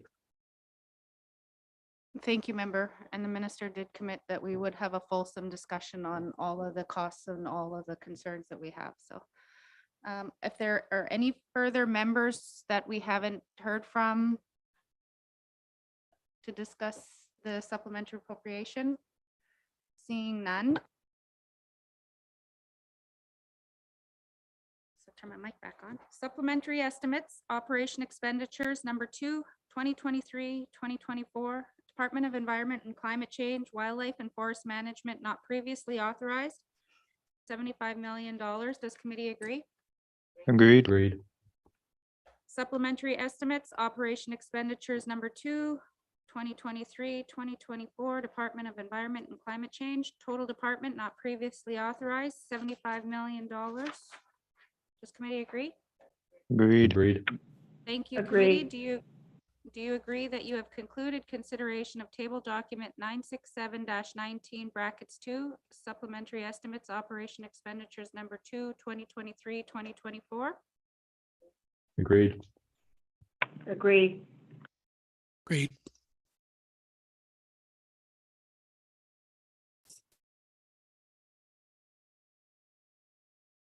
Frame Lake? Thanks, Madam Chair. I think you called on me, but I move that consideration of table document 967-19 brackets 2 supplementary estimates operations expenditures number 2 2023-2024 be now concluded, and that table document 967-19 brackets 2 be reported and recommended as ready for further consideration in formal session through the form of an appropriation bill. Merci, Madame la Présidente. Thank you. The motion is in order. To the motion. Question has Question. been called. All those members, we will conduct. Are we having? Let's just have a recorded vote. It's just easier. Since everybody's virtual.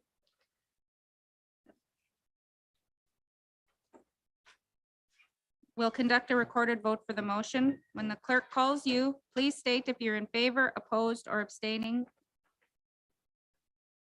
Mr. Clerk? Just give us 1 minute.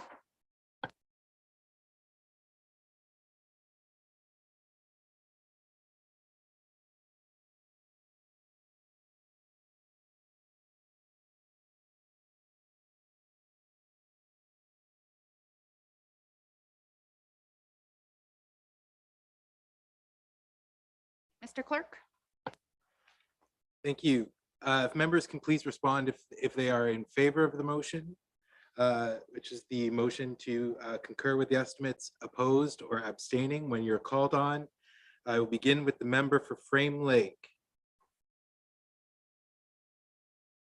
Thank you. In favor. The member for N.W.T.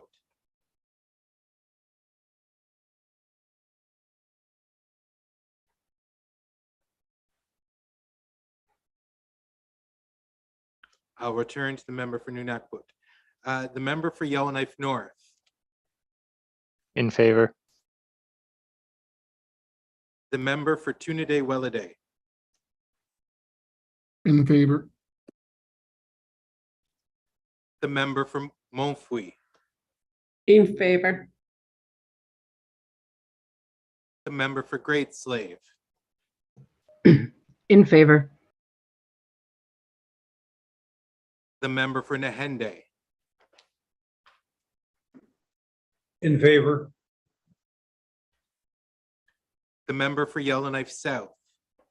In favor? The member for Sawtoo. In favor. The member for Range Lake. In favor. The member for INUVIK Boot Lake. In favor. The member for Yellowknife Center. In favor. The member for Hay River North. In favor. The member for Decho. In favor. The member for Hay River South. In favor. The member for Thabacha. In favor. The member for Cam Lake. In favor. And the member for N.W.T.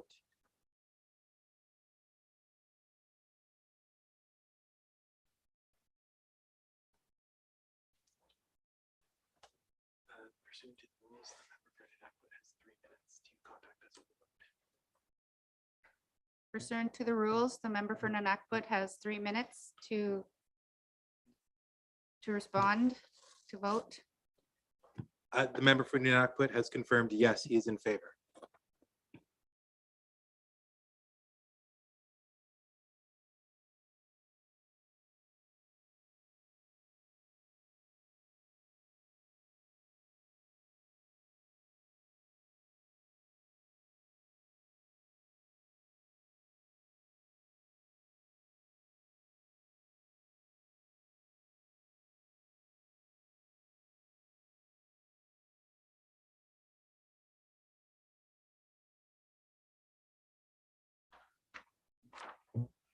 The results of the recorded vote are 17 in favor, 0 opposed, and 0 abstentions. Motion is carried. Table document 967-19, that brackets 2 will be reported as ready for consideration in the formal session through the form and appropriation bill. Thank you, Minister. Thank you to the witnesses appearing before us. What is the wish of committee? Member for Frame Lake. Merci, Madame la Présidente. I move that the chair rise and report progress. Thank you. Thank you. There's a motion on the floor to report progress. The motion is in order and non-debatable. All those in favor? Yes. Opposed? Motion is carried. I will now rise and report progress. Members, we'll just take a short 5-minute break.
Members, the speaker will be calling the chamber back to order in a couple of minutes.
Members will be restarting shortly. If you can return to the room and put your cameras on so we can determine whether we have quorum.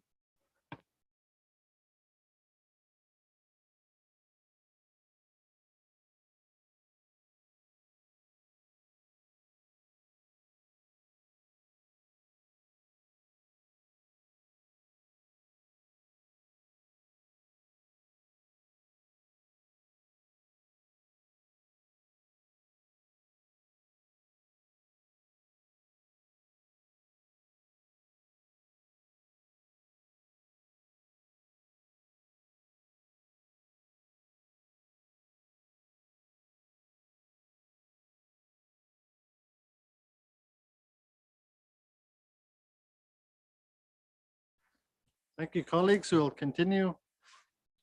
Report of Committee of the Whole, member for INUVIK Twin Lakes.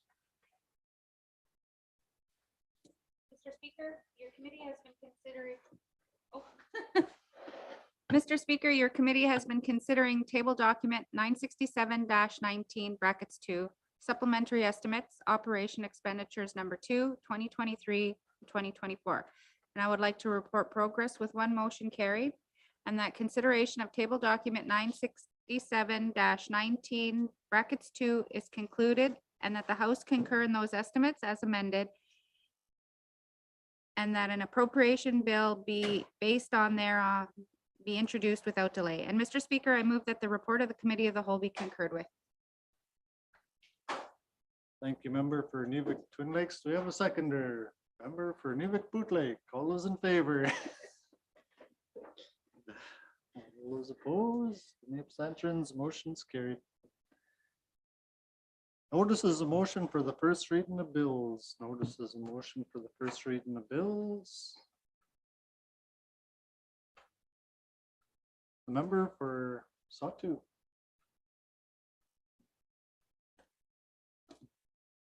Member for Satu. Yeah, thank you, Mr. Speaker. I'm just trying to navigate through two screens here. I'm so sorry. Just a second.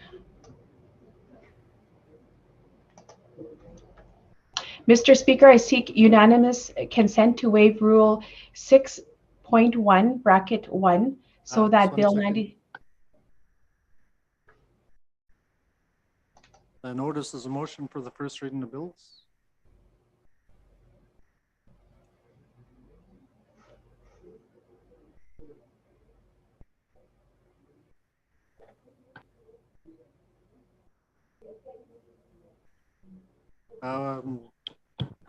Colleagues, we'll just make a couple of changes here real quick.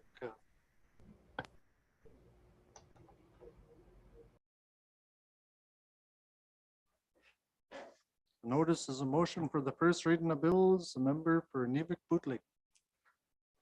Thank you, Mr. Speaker. Mr. Speaker, I provide notice that on Wednesday, August 30th, 2023, I will move, second by the member for Cam Lake, that Bill 97, an act to postpone polling day for the 2023 election, general election, be read for the first time.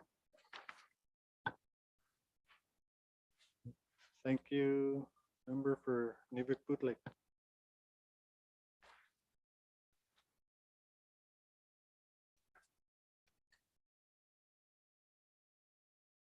The notice is a motion for the first reading of bills. The honorable member for Mumfwee.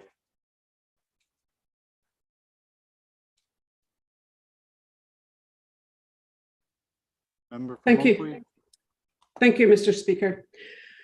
Mr. Speaker, I provide notice that on Wednesday, August 30th, 2023, I will move, seconded by the member for Great Slate, Katrina Nokabe, that Bill 98, an act to amend the Emergency Management Act, be read for the first time. I think. Thank you, member for Mumfwee. Notice is a motion for the first reading of bills. Notice is a motion for the first reading of bills. First reading of bills. First reading of bills. Member for INUVIK Boot Lake. Thank you, Mr. Speaker. I seek unanimous consent to waive Rule 6.1 bracket 1 so that Bill 97, an act to postpone polling day for the 2023 general election, may be read for the first time today. Thank you, Mr. Speaker. Thank you, member for INUVIK Boot Lake. The member seeking unanimous consent to waive Rule 6.1 brackets 1 to allow Bill 97 to be read for the first time today. Are there any objections? Hearing none, the honorable member for INUVIK Boot Lake, please proceed. Thank you, colleagues. Mr. Speaker, I present to the House Bill 97, an act to postpone polling day for the 2023 general election, be read for the first reading. Thank you, Mr. Speaker. Thank you, member for INUVIK Boot Lake. Pursuant to Rule 8.2 brackets 3, Bill 97 is deemed read. Is deemed read for the first time. First reading of bills. First reading of bills. Member for Mumfwee. Thank you, Mr. Speaker. Mr. Speaker, I seek unanimous consent to waive Rule 6.1 bracket 1 so that Bill 98, an act to amend the Emergency Management Act, may be read for the first time today. Thank you, member for Mumfui. The member seeking unanimous consent to waive rule 6.1 brackets 1 to allow Bill 98 to be read for the first time today. Are there any objections? Hearing none, the honorable member for Mumfui, please proceed. Thank you, colleagues. Mr. Speaker, present to the House Bill 98, an act to amend the Emergency Management Act for the first reading. Thank you, member for Mumfui. Pursuant to Rule 8.2 brackets 3, Bill 97 is deemed read for the first time. First reading of bills. Minister responsible for finance. Mr. Speaker, I wish to present to the House Bill 99, Supplementary Appropriations Act, Operations Expenditures, number 2, 2023-2024, to be read for the first time. Thank you, Mr. Speaker. Thank you.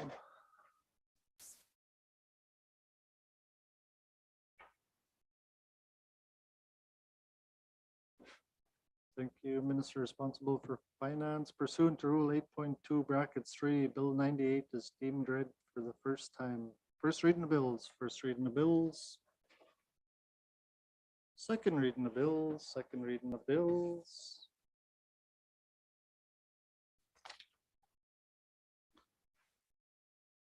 Member for INUVIK Bootleg. Mr. Speaker, pursuant to Rule 8.2 bracket 2, I seek consent to proceed with the second reading of Bill 97, an act to postpone polling day for the 2023 general election at this time. Thank you, member for INUVIK Bootleg. The honorable member for Bootleg is seeking consent to proceed the second reading of Bill 97 at this time. Are there any objections? Seeing none, member, you have consent. Please proceed. Member for INUVIK Bootleg.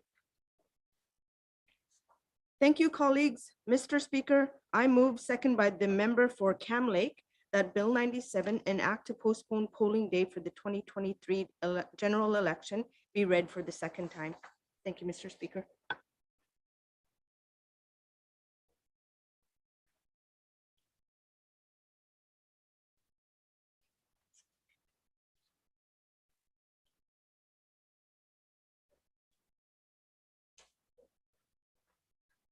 Thank you, Mr. Speaker. Mr. Speaker, this bill postpones polling day for the 2023 general election. If passed, the election date will be changed from Tuesday, October 3rd, 2023 to Tuesday, November 14th, 2023. This bill has been brought forward on the recommendation of the Chief Electoral Officer and at the direction of members. It recognizes the current situation in the territories and that in more than half of the territory, an election could not be run safely starting next week as required by law. Thank you, Mr. Speaker. Thank you, member for INUVIK Bootleg. The motion is in order to the principle of the bill. Member for Frame Lake. Yeah, thanks, Mr. Speaker. I appreciate the opportunity to talk to this. I think this is, unprecedented times that we're in. We've talked about this earlier today even. It's not going to be possible for us to hold fair elections on September the 2nd, as originally planned, given that 70% of the population of the N.W.T has been evacuated. This would affect a majority of the actual ridings in the N.W.T as well. So I think we've taken the advice of the Chief Electoral Officer seriously. I think the only, piece of new information here is the date of November the 14th. I guess I certainly will support this bill. I don't want the election prolonged any longer than necessary. And my public intentions of not running, I think, are known as well. So I think this is probably the least intrusive way we can do this. I am, though, concerned that the fires may continue on into October. That's what happened last year. The Scotty Creek Research Station in the near Fort Simpson was burnt down middle of October last year. And so I am concerned that there may indeed still be some communities that are under an evacuation order even into October. Certainly, we're all hoping that that's not the case, but it could happen. We do, as I understand, have the ability to go back and push it back further if indeed this were the case. But it would require changing not just one piece of legislation, but two at that point, because the Legislative Assembly and Executive Council Act requires that there be a first sitting of the Assembly 45 days after the end of the end of an election. And it also sets when an assembly finishes. So we may indeed be put in the position of having to amend this a second time if the fires go on for much longer than anybody would ever like. I think the longer term fix for this is to actually change both pieces of legislation if necessary to provide for some emergency contingency provisions such that we're facing right now. And I think that's the longer term fix and would probably require a little bit more thinking and some drafting. And I think that's something that can and should come out of whatever review is conducted at the end of all of this. In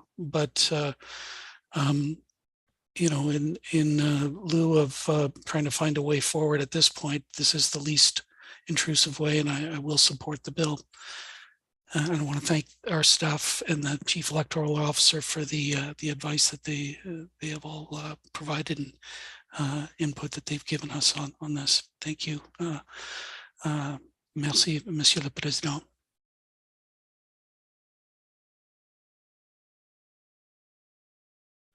Thank you, member for Frame Lake. Motion is in order to the principle of the bill. Question. Question has been called.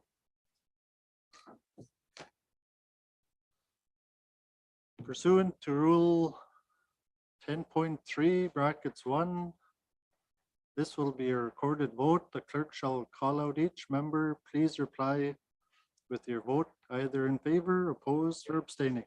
Thank you, Mr. Clerk.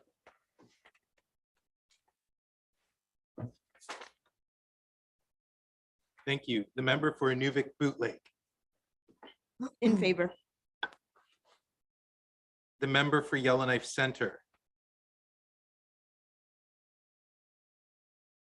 In favor. The member for Hay River North. In favor. The member for Decho. In favor. The member for Hay River South. In favor. The member for Thabacha. In favor. The member for Cam Lake. In favor. The member for Frame Lake. In favor. The member for N.W.T.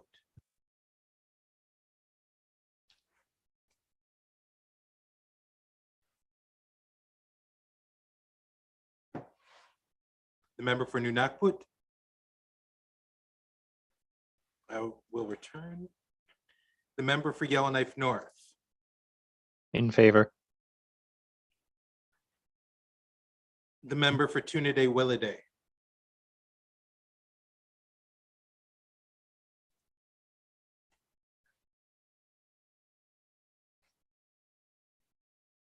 The member for Trinidad-Willowday,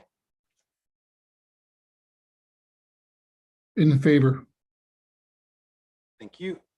The member from Montfouille, In favor. thank you. The member for Great Slave, In favor. thank you. The member for Nahende, In favor. the member for Yellowknife South, In favor. the member for Satu, In favor. the member for Range Lake, In favor. Mr. Speaker, I've received a text from the member for Nunavut indicating in favor, and the member for INUVIK Twin Lakes. In favor. Thank you.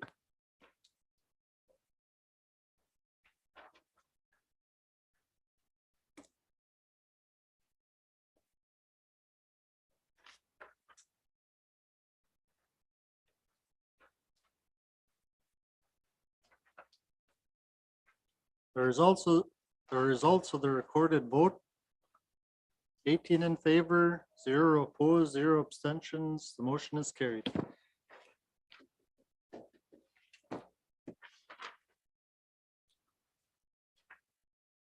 Bill 97 has had second reading. The honorable member for INUVIK Bootlick. Mr. Speaker, I seek unanimous consent to waive Rule 8.2(7) and have Bill 97 referred directly to third reading. Thank you, Mr. Speaker. Member seeking unanimous consent to waive Rule 8.2(7) and have Bill 97 referred directly to third reading. Any objections? Hearing none, Bill 97 will be referred for third reading later today. Second reading of bills, member for Montfouille. Thank you, Mr. Speaker. Mr. Speaker, pursuant to Rule 8.2(2), I seek consent to proceed with second reading of Bill 98 and act to amend the Emergency Management Act at this time. Thank you. Thank you, member for Montfouille. The member is seeking unanimous consent to proceed with second reading of Bill 98 at this time. Are there any objections? Hearing none, member, you have consent, please proceed. Thank you, Mr. Speaker. Thank you, colleagues and Mr. Speaker. I move, seconded by the member for Great Slave, that Bill 98 and Act to amend the Emergency Management Act be read for the second time. Thank you.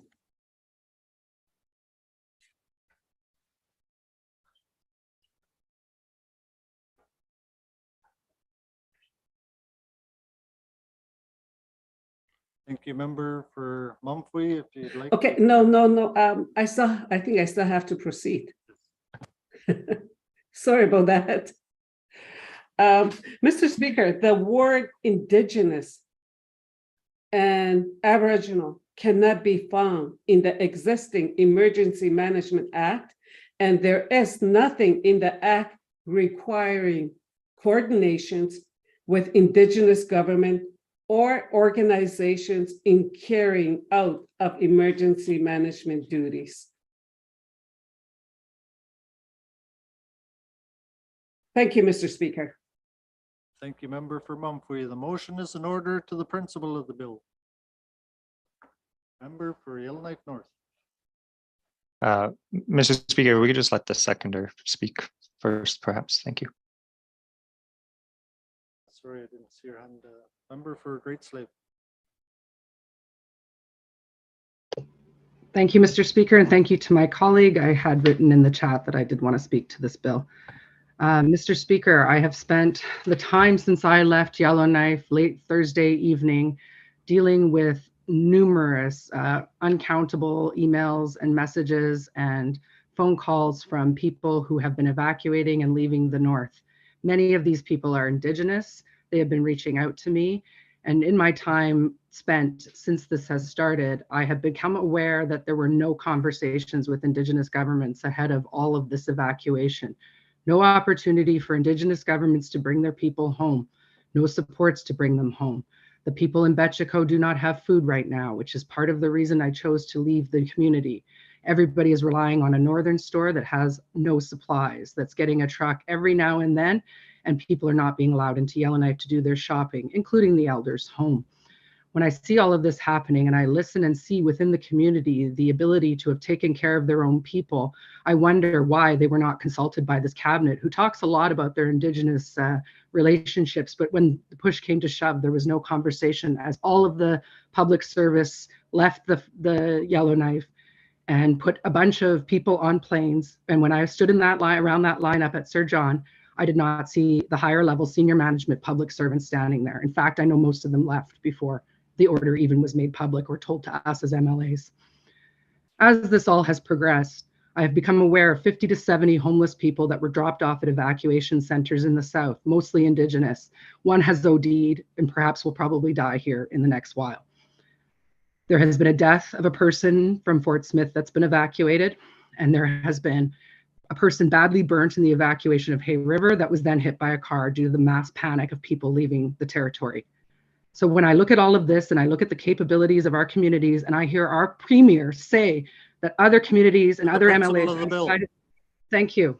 I believe that the Indigenous governments should have been consulted and given the opportunity to deal with their own people before they were shipped south to be treated terribly down there. Thank you.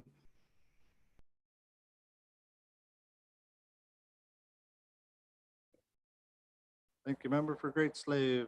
To the principal of the bill, member for Yellowknife North. Thank you, Mr. Speaker. I guess as a point of procedure, I received this bill a couple hours ago and I looked at it. It requires the Emergency Management Organization to coordinate with Indigenous governments. It's not necessarily clear what coordinate means. My understanding of how the Emergency Management Organization works, that the TMO is kind of a fluid organization. You know, sometimes Joint Task Force North is there, sometimes a specific community government is there. It depends where and what emergency we are dealing with at any given time. You know, I'm not necessarily opposed to the principle of this bill, but it is my understanding that the sponsor of the bill is wishing to move it through unanimous consent to third reading today. That is not something I'm willing to support. I will vote in favor of it at second reading, and I will vote in favor of it to send to the committee to properly do their work. I just want to know, in committee, I've spent hours and hours debating single words in legislation and something that is going to alter how our emergency management organization works in the middle of an emergency warrants that thorough review by the Standing Committee on Government Operations. You know, hopefully with that committee and the members of the EMO can get before committees, before the Senate Assembly, and we can do a proper review. I'm not sure that this solves the problem that the sponsor wants about further coordination and better coordination with Indigenous governments. I don't want to get too off of the principle of the bill. I do have concerns about the way the Emergency Management Organization operates and the way it coordinates with different levels of government. I believe there are fundamental disagreements of who is responsible for things in this current emergency, whether that is a municipality or the N.W.T. I think some of the communication has been lacking out of the Emergency Management Organization. And I know we are all very anxious to see return plans and to see a lot of information come out of that decision-making body. I'm not even clear who's exactly on that decision-making body and who's making the decisions, when it's a federal decision, when it's a territorial, and when it's a municipal decision. These are not new concerns. We've expressed them a couple of times. The EMO has been stood up for different things. I get emergency management. It's not always perfect. It can't always be perfect. That's the nature of it. But I'm just not convinced that this bill solves all the problems we want to be solved. And in fact, it may cause further problems and all of a sudden changing what is the structure of an emergency management organization that has been set up. So I hope it gets through second reading and committee can have a thorough and, you know, as much time as we got left. We got another month now in this assembly to try and figure out some of those problems. But thank you to the sponsor of the bill. I hope that the government hears her concerns and the EMO hears their concerns about, bringing in the Clecho government and those governments that are, were not directly evacuated, but are now sitting in a territory with questionable supply lines. Thank you very much. Thank you, member for Yellowknife North. Motion is in order to the principle of the bill. Member for Framley. Merci, Monsieur le Président.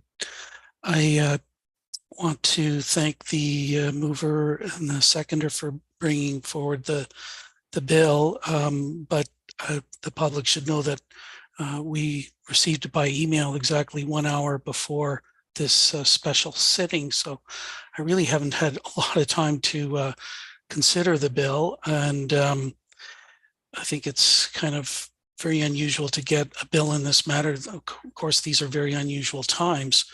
I do share, I think, the intent of wanting to improve emergency management, and I think that's a shared value amongst us all. And if it isn't, we're not doing our jobs. But I guess I do question about whether this is the right approach. I'm not sure that I can agree with all the points that the member for Great Slave raised. I think at the initial part of the evacuation, things were chaotic and perhaps communications can and should be improved, but it's not my understanding of the work that's being done now with Indigenous governments. Perhaps there's some room for improvement, but I don't think that this bill would necessarily do that even in the current emergency that we're in. I guess I also think that we need to very carefully take the necessary time to do a proper review and evaluation of what's happened in the current emergency with the evacuation orders, the response as well. And my view is that I think that would be done probably by an independent third party.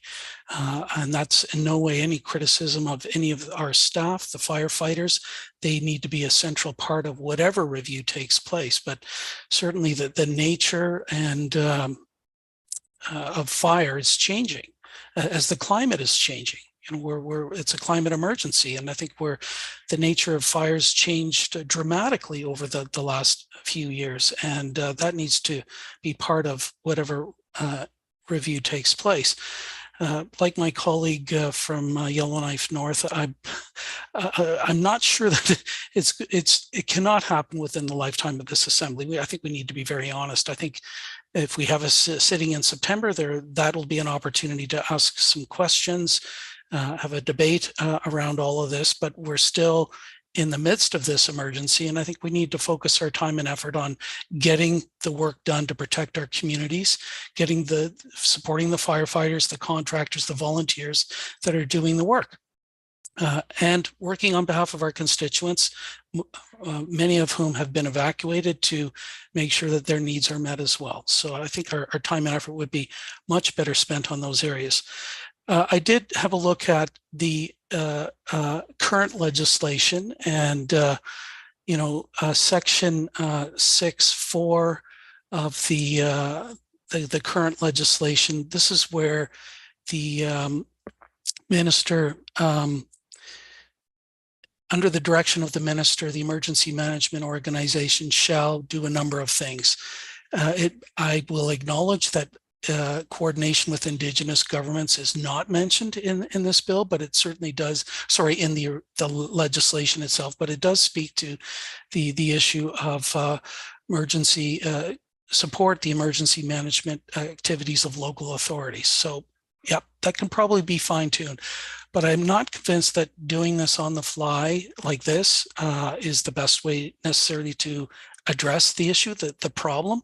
In fact, it may even be more desirable to better define membership in the emergency management organization and what sort of scope and breadth that it deals with in particular kinds of situations. But I'm not an expert in this area, but I think it does warrant some public debate and discussion, but as part of a broader, more comprehensive, thoughtful review. All of that being said, Mr. Speaker, I'm prepared to have this bill go to second reading, and like my colleague from Yellowknife North, have it studied by a committee, or indeed in the context of a broader review of the emergency and our response. But I'm not prepared to have this go to third reading today. And if unanimous consent is sought to do that, I will nay, simply because I'm not convinced that this is necessarily the best approach.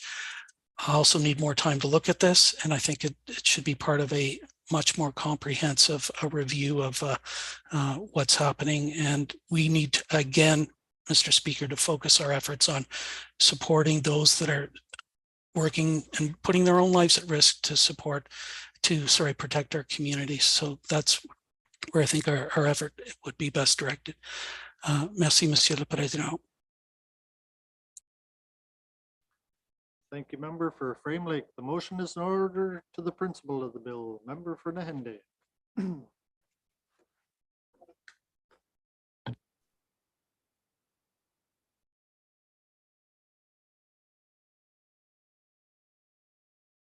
Member for Nahende.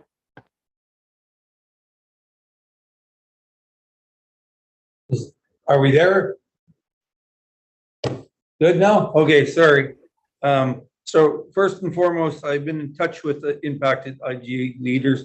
MACA has been meeting daily with Clecho. I can tell you that right now. The YK Yellowknife is working in partnership with YK Denny.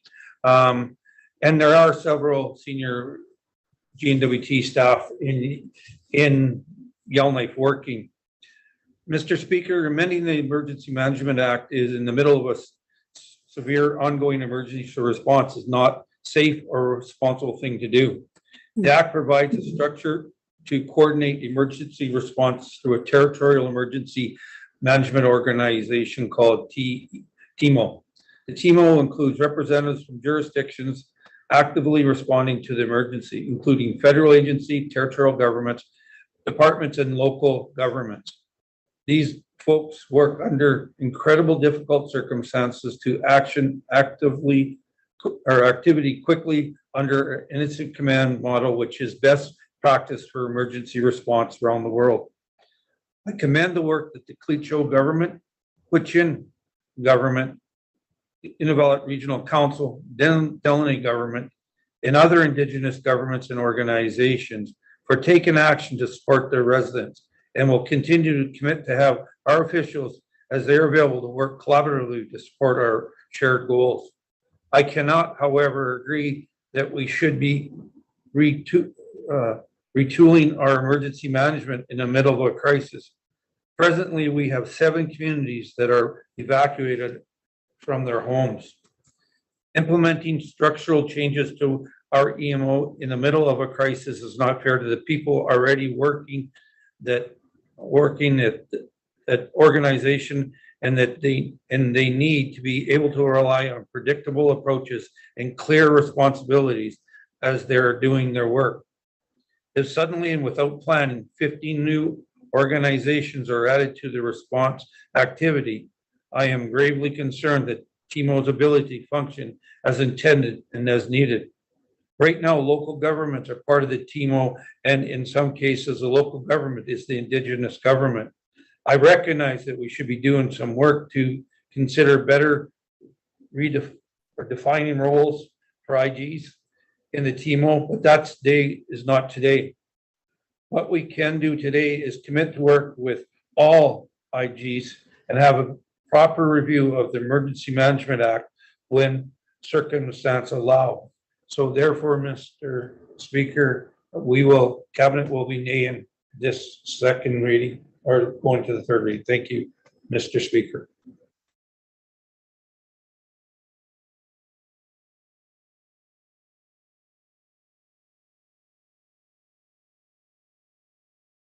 Sorry.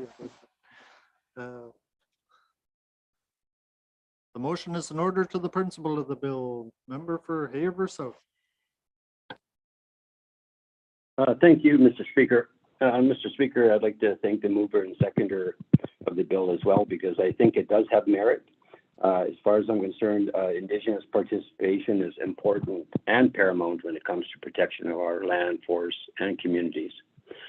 However, Mr. Speaker, for me, at this time, knowing what's taken place in Hay River, Fort Smith, and YK, I don't think it's appropriate to change this piece of legislation at this point without consultation from all Indigenous governments. Some thought has to be put into this, and it's probably something that's best left for the future government. So I don't mind it, I guess, going to moving on, but I can't support a change at this point in time. I think we got too much work ahead of us, and right now for me, being in Hay River for most of the what was happening there for the last week or 2 weeks, we're in the fight to save our community, and other communities are in the same boat as well. And then that's where our focus has to be. It has to be on our communities, and it has to be on your people at this point in time. Thank you.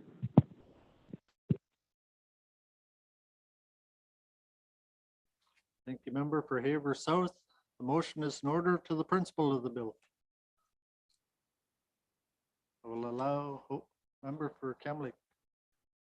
Thank you very much, Mr. Speaker. Mr. Speaker, before we move on, I just wanted to take the opportunity to thank both the mover and the seconder for bringing this forward. I think that this is a really important conversation to be had, and I appreciate when people use private members' bills in order to move things that they're passionate about and that are important to the people of the Northwest Territories. So I wanted to just thank the member from Mofui for bringing this forward. Thank you. Thank you, member for Kamloops. The motion is in order to the principle of the bill. We'll allow the member for Mumfui to do closing comments. Thank you. Thank you. Thank you, Mr. Speaker. It's good to hear what my colleague think of this, the bill. Mr. Speaker, you know that everybody knows climate change is here. Maybe it's here to stay, or it's gonna, it's gonna be different next year. We're not too sure, but at this time we are dealing with hot and dry weather. Minister of ECC said on the news article in a newspaper that this year he knew it was going to be dry and hot summer. Yet we feel they did not do enough to fight the fire that that burned out of control. And it in the process with the evacuation and all that, it created a lot of chaos. It displaced a lot of our people. Yes, I understand about 6.4B, the local authority, but local authority is not Indigenous government or Indigenous organizations. So what we're trying to do is that we want to put Indigenous government, to recognize Indigenous government or Indigenous organizations to work with us in coordinations, in coordinating some kind of to work with our organizations. I'm sorry, I'm just a little bit upset here because to work with us, to work with the Indigenous government to do a better job of coordinating a plan. Instead, what they did now is just like one of my colleagues said, what happened in the South? We lost some members from the North, and we are worried about the vulnerable people. So that's why we wanted to put in here Indigenous government, to recognize the Indigenous government. We cannot be second-class citizen anymore. And that's what you guys are doing. This is what the government is doing.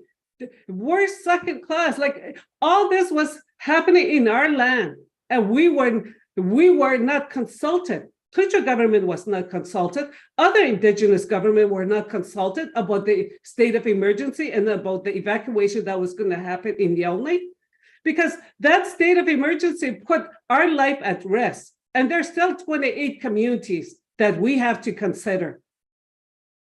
And that 28 communities, and they're still, okay, half of Yellowknife is gone. Oh, almost all of Yellowknife population is gone. and along with South Slade. But there's still 15,000 people here.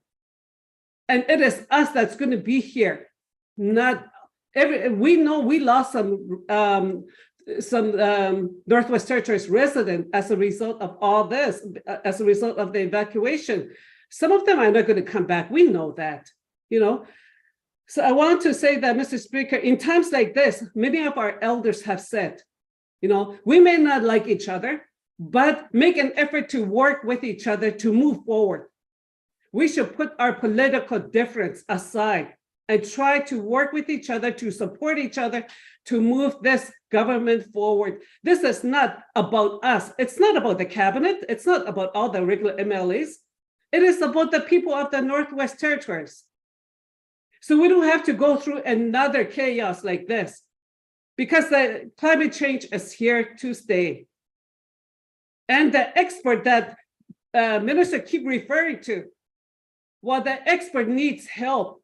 They need to work well with the Indigenous government, Indigenous knowledge. For me, I don't consider them expert because they did not include the traditional knowledge. They did not include our elders, who are the keepers of the land. And you guys, all of you Indigenous should know this. Thank you. Member for Mumfway, the motion is in order to the principle of the bill. Member for Thabacha. Thank you, Mr. Speaker. I too want to just thank the mover of the motion and the seconder for their intent of the motion. I think a good review in that will take place with the next assembly will be we'll know what happened and what went wrong and what was right.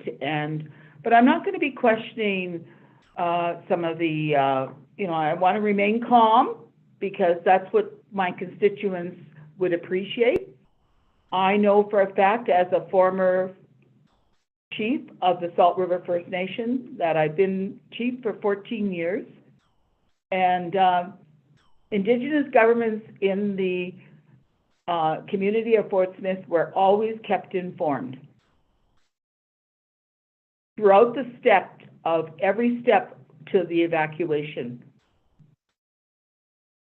The mayor and council and the person in charge of EMO in Fort Smith were all consulted, including myself. And I was always updated by the government of the Northwest Territories and the Minister of ECC. I was always kept informed, and I'm not a computer person. Everybody knows that.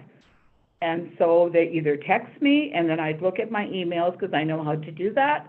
And I was able to navigate everything that I've done for the people of Fort Smith.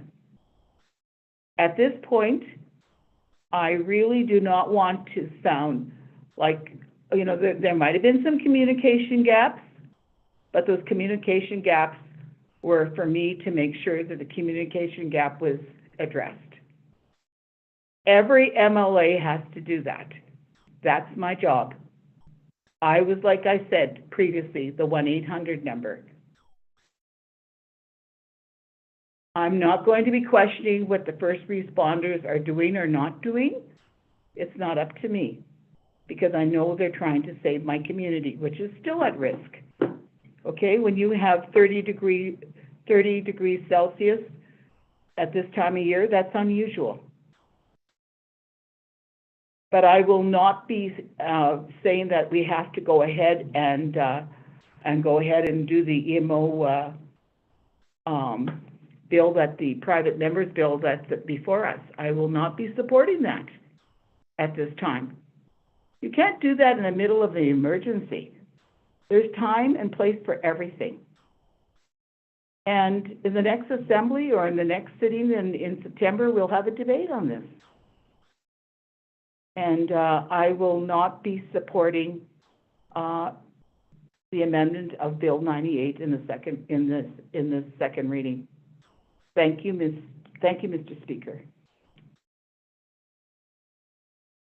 Thank you, Member for Thabacha. The motion is in order to the principle of the bill. Question. Question has been called. Pursuant to Rule 10.3 brackets 1, this will be a recorded vote. The clerk shall call out each member. Please reply with your vote, either in favor, opposed, or abstaining. Mr. Clerk. Thank you, Mr. Speaker. This is a recorded vote on second reading of Bill 98. The member for Montfouille. I support, in favor. Thank you. Thank you. The member for Great Slave. Strongly in favor. Thank you. The member for Nahende. Opposed. The member for Yellowknife South. In favor? The member for Satu. In favor. The member for Range Lake. In favor? The member for Yellowknife Center. Opposed? The member for Hay River North. In favor. The member for Decho. In favor. The member for Hay River South. In favor? The member for Thabacha. Opposed? The member for Cam Lake. In favor. The member for Frame Lake. In favor?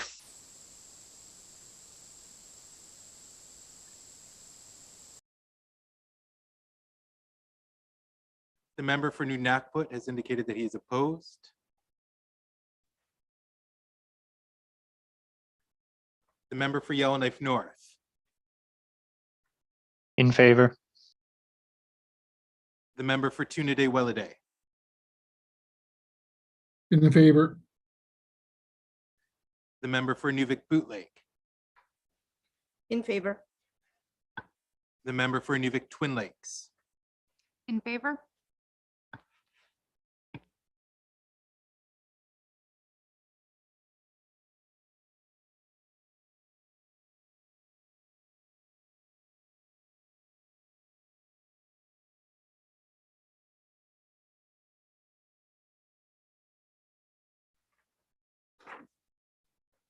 The results of the recorded vote, 14 in favor, 4 opposed, 0 abstentions. The motion is carried.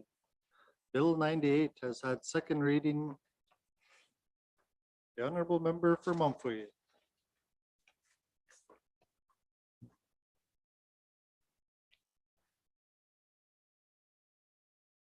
Member for Montfouille. Okay, yes. Sorry about that. Third reading, okay. Thank you. Okay, yeah.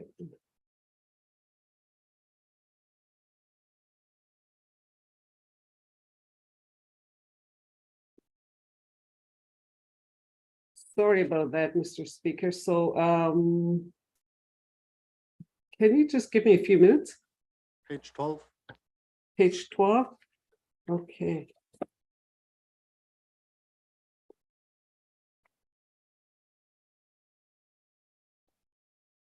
Okay, thank you. Thank you, Mr. Speaker. I seek unanimous consent to waive Rule 8.2 bracket 7 and have Bill 98 referred directly to third reading.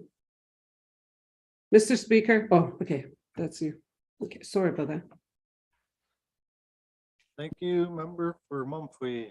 The member is seeking unanimous consent to waive Rule 8.2 bracket 7 and have Bill 98 referred directly to third reading. Are there any nays? Nay. Nay.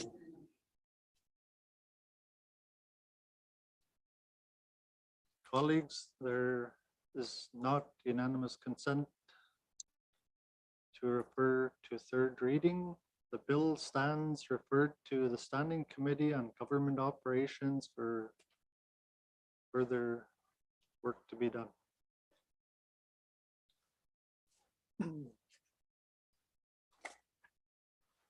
Second reading of bills, Minister responsible for finance.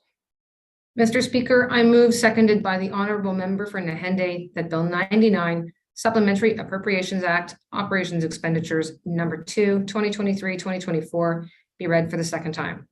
This bill makes supplementary appropriations for operations expenditures for the government of the Northwest Territories for the 2023-2024 fiscal year. Thank you, Mr. Speaker. Thank you, Minister responsible for finance. The motion is in order to the principle of the bill. Question. Member for Frame Lake. Yeah, thanks, Mr. Speaker. I had a few comments, some of which I may have made in committee of the whole, but yeah, I want the public to know that I'm in Edmonton with my family. I recognize the hardship that the current situation has caused 70% of the Northwest Territories residents. But I believe that we need to continue to focus on firefighting and saving the communities. And I want to thank the firefighters, the contractors, the volunteers for the work that they're doing. Of course, I also want to thank the Albertans that have shown us tremendous support here in Alberta. And thank the provincial government for all that they've done to support us.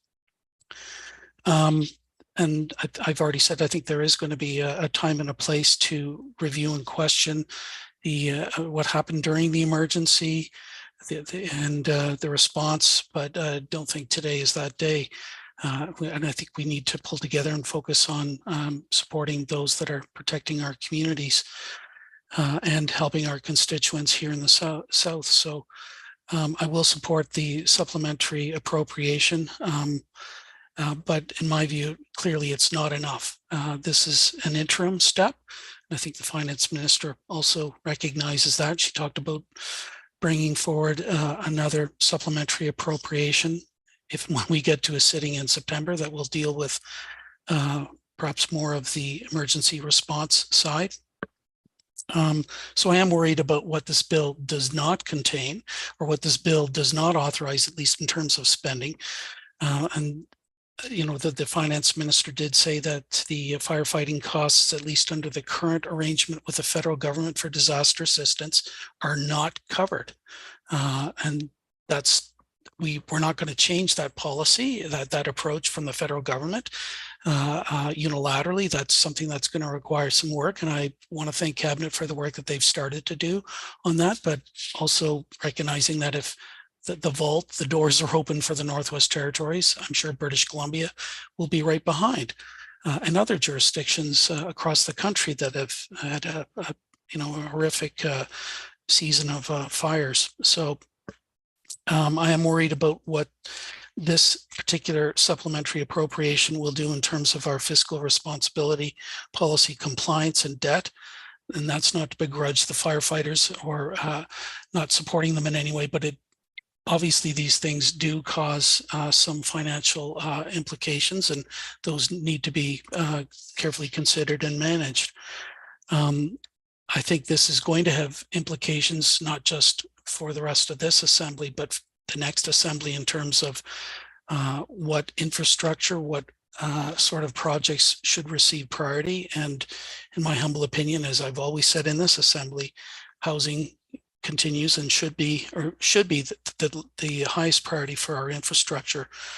And of course, I think now there's going to be greater recognition and understanding that climate adaptation in response to the climate emergency also needs a lot of work, as does telecommunications and making sure that we have access to and the same level of services as people in Southern Canada, and to make sure that if there are future emergencies, we have ways to actually better inform people in a timely fashion.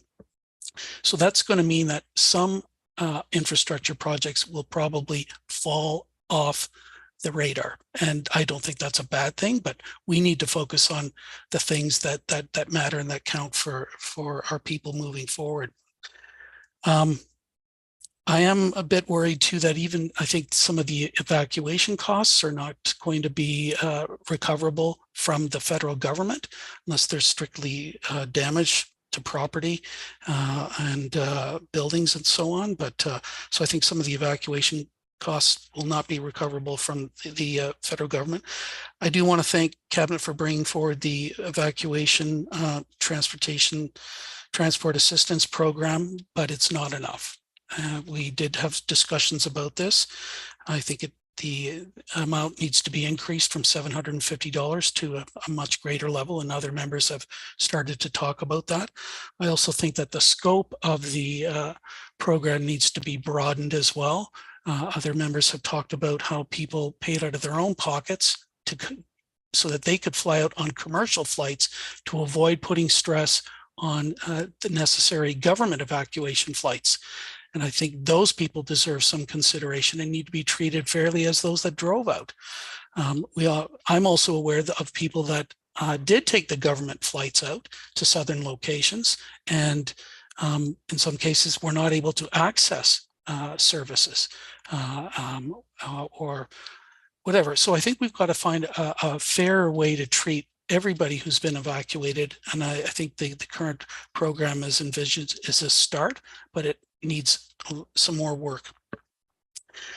I don't think I really have much else to say. So many of my concerns are about, Mr. Speaker, about what's not in this bill. I will support the bill, the money moving forward, but there's a lot more work that needs to be done in preparation for the supplementary appropriation that will likely land on everybody's desk in September. And I encourage my cabinet colleagues to work with us as regular MLAs as they did during this emergency. And I want to, congratulate them for those efforts and encourage them to continue to do work with us, because we all have to work together in the interest of protecting and saving our communities across the whole N.W.T. So once again, I want to thank my colleagues in cabinet, the regular MLAs, the firefighters, and everybody that's working so hard to protect our communities and people here in Alberta as well. Thank you, Mr. Speaker. Member for Frame Lake, the motion is in order to the principle of the bill. Member for Cam Lake. Thank you very much, Mr. Speaker. Mr. Speaker, I'm not going to repeat a lot of what I've said during Committee of the Whole. I agree wholeheartedly with what my colleague from Frame Lake has said here today. My biggest concern right now as well is with residents who are currently evacuated, with businesses that are currently struggling while they're being evacuated, and with the businesses that are back home that are doing the work on the front line right now. It's not lost on me that a lot of my constituents in Yellowknife are essential workers who are currently working on the front line in Yellowknife, and this supplemental appropriation just cannot be the be all end all, cannot be it. To me, this isn't about making sure that the 20th Assembly is well set. This is about making sure that we are supporting the prosperity of the territory and that we are supporting residents, because we simply cannot afford to not support them right now with where they're at in this emergency. Thank you, Mr. Speaker. Thank you, member for Cam Lake. The motion is in order to the principle of the bill.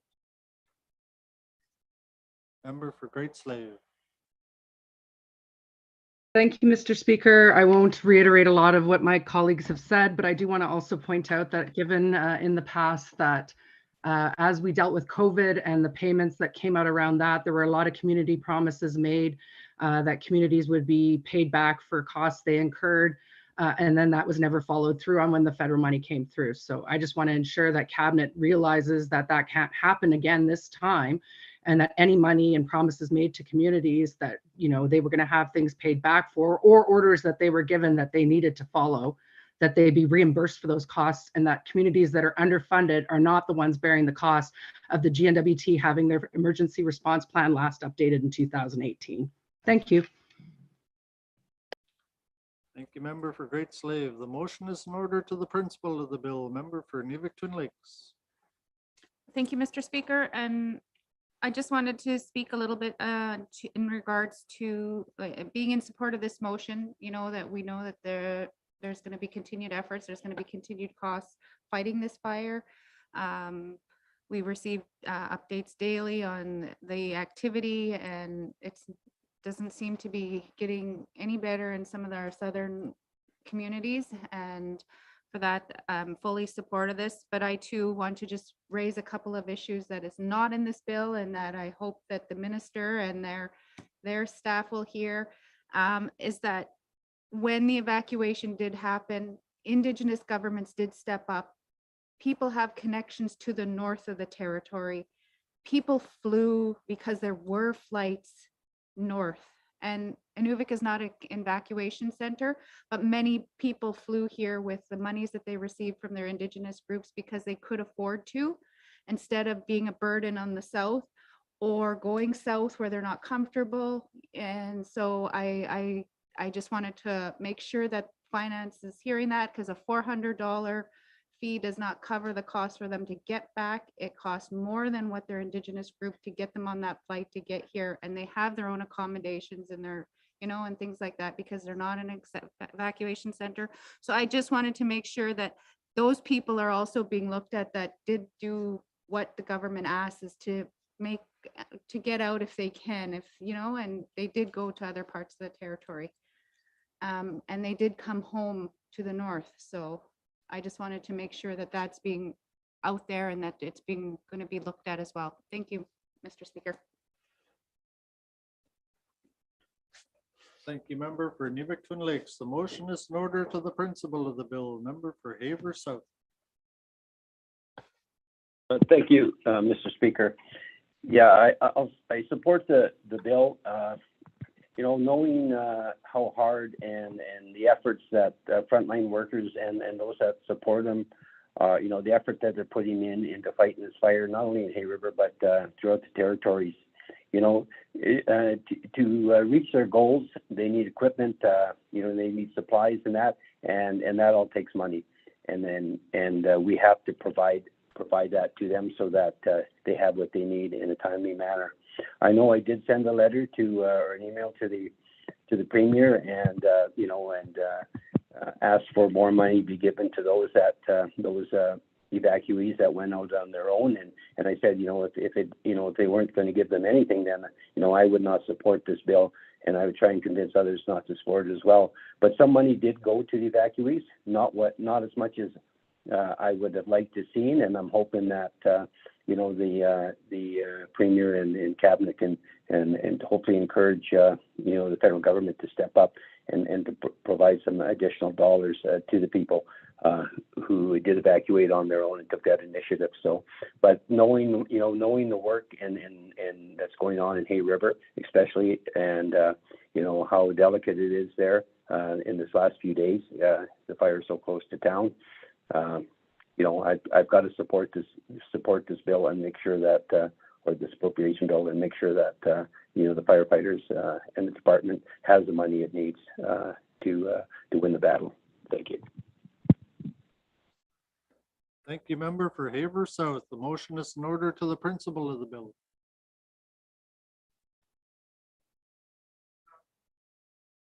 Question. Question has been called.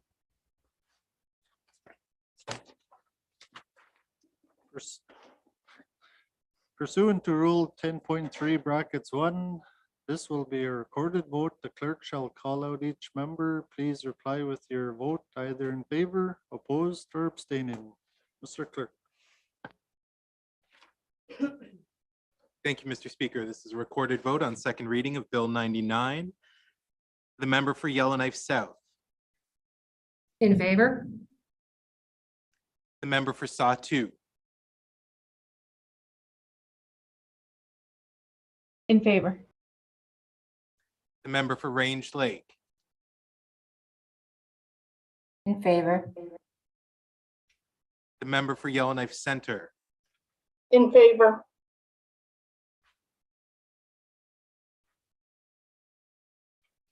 The member for Hay River North. In favor. The member for Decho. In favor. The member for Hay River South. In favor. The member for Thabacha. In favor. The member for Cam Lake. In favor. The member for Frame Lake. In favor. Mr. Speaker, the member for Nunakput has indicated he is in favor. The member for Yellowknife North. In favor. The member for Tunide Welliday.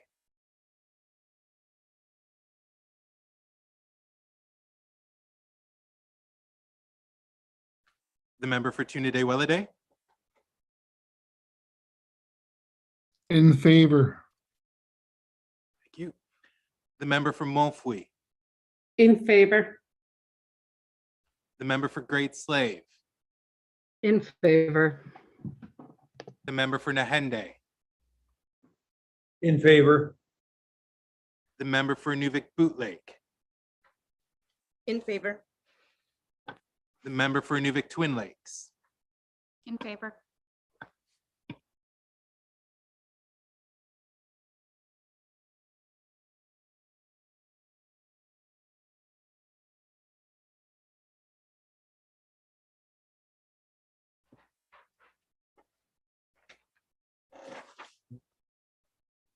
The results of the recorded vote, 18 in favor, 0 opposed, 0 abstentions. The motion is carried.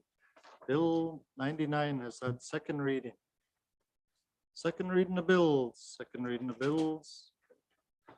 Third reading of bills, third reading of bills. Member for INUVIK Boot Lake. Mr. Speaker, pursuant to Rule 8.2 brackets 2, I seek consent to proceed with third reading of Bill 97, an act to postpone polling day for the 2023 general election at this time. Queen 90, Mr. Speaker. Thank you, member for INUVIK Boot Lake. The honorable member is seeking unanimous consent to proceed with third reading of Bill 97 at this time. Are there any objections? Hearing none, please proceed. Thank you, colleagues. Mr. Speaker, I move, second by the member for Cam Lake, that Bill 97, an act to postpone polling day for the 2023 general election, be read for the third time. Queen 90, Mr. Speaker. Thank you, member for INUVIK Boot Lake. Motion is in order to the motion. Question. Question has been called.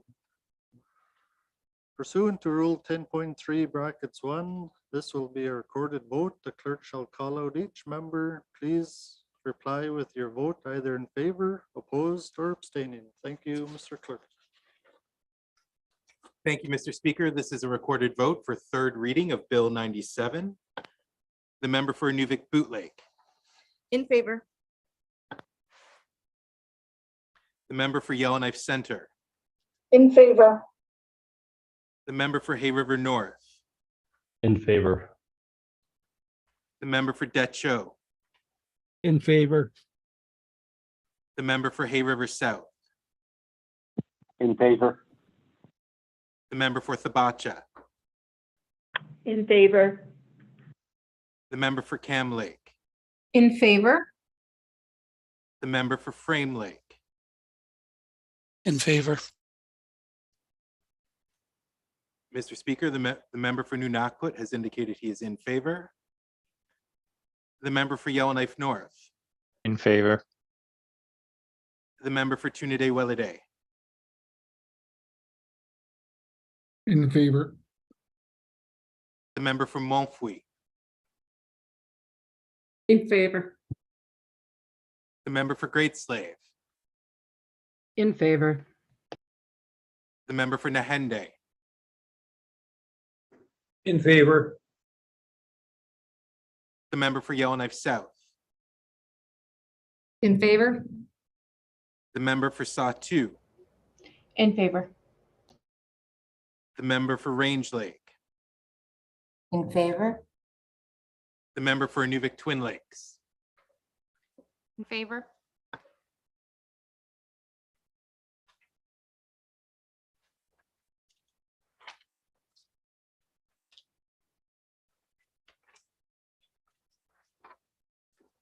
The results of the recorded vote, 18 in favor, 0 opposed, 0 abstentions. The motion is carried. Bill 97 has had third reading.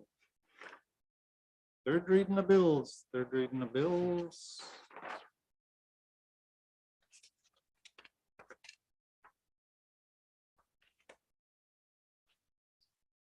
Minister responsible for finance. Thank you, Mr. Speaker. Mr. Speaker, I move, seconded by the honorable member for Nahende, that Bill 99 Supplementary Appropriation Act Operations Expenditure number 2, 2023-2024 be read for a third time. Thank you, Mr. Speaker. Thank you, Minister. The motion is in order to the motion. Question. Question has been called. Pursuant to Rule 10.3 brackets 1, this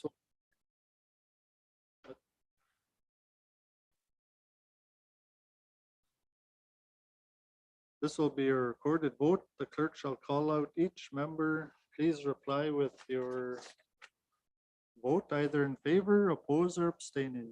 Mr. Clerk. Thank you, Mr. Speaker. This is a recorded vote on Bill 99. The member for Yellowknife South. In favor? The member for Saw-2.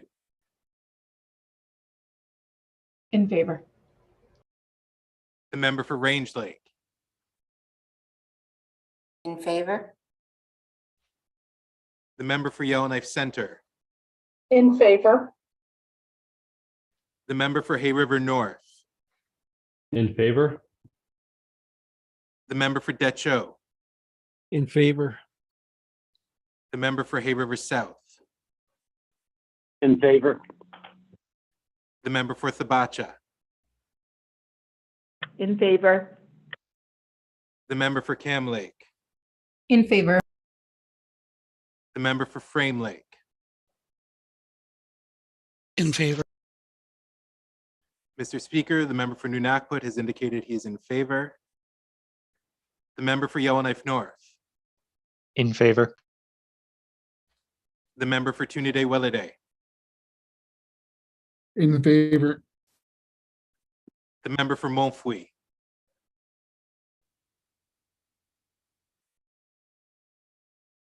In favor? The member for Great Slave. In favor? The member for Nahende. In favor. The member for INUVIK Boot Lake. In favor. The member for INUVIK Twin Lakes. In favor?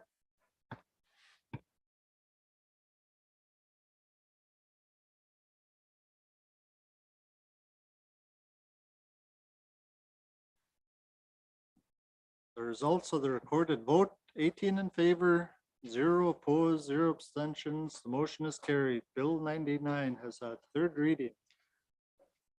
Third reading of bills, third reading of bills. As per my ruling earlier today, I will now hear a motion from the member for Montfouille. The member for Montfouille moves the motion.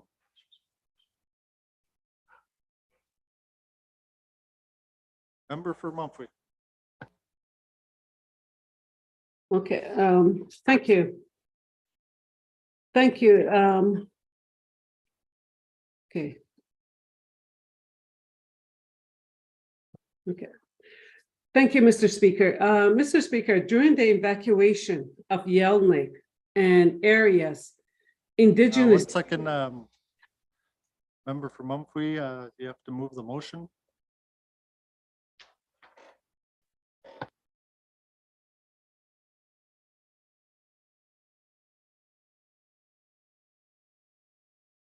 Okay, thank you. Mr. Speaker, I move to set aside the ordinary business of the House to discuss calling upon the GNWT to ensure that Indigenous governments are involved in the GNWT's response to end the current wildfire emergency.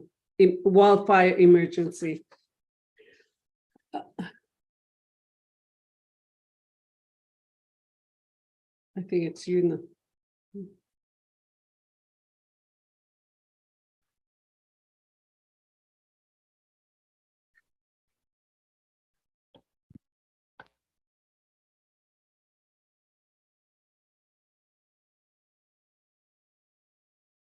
Okay, do I continue or?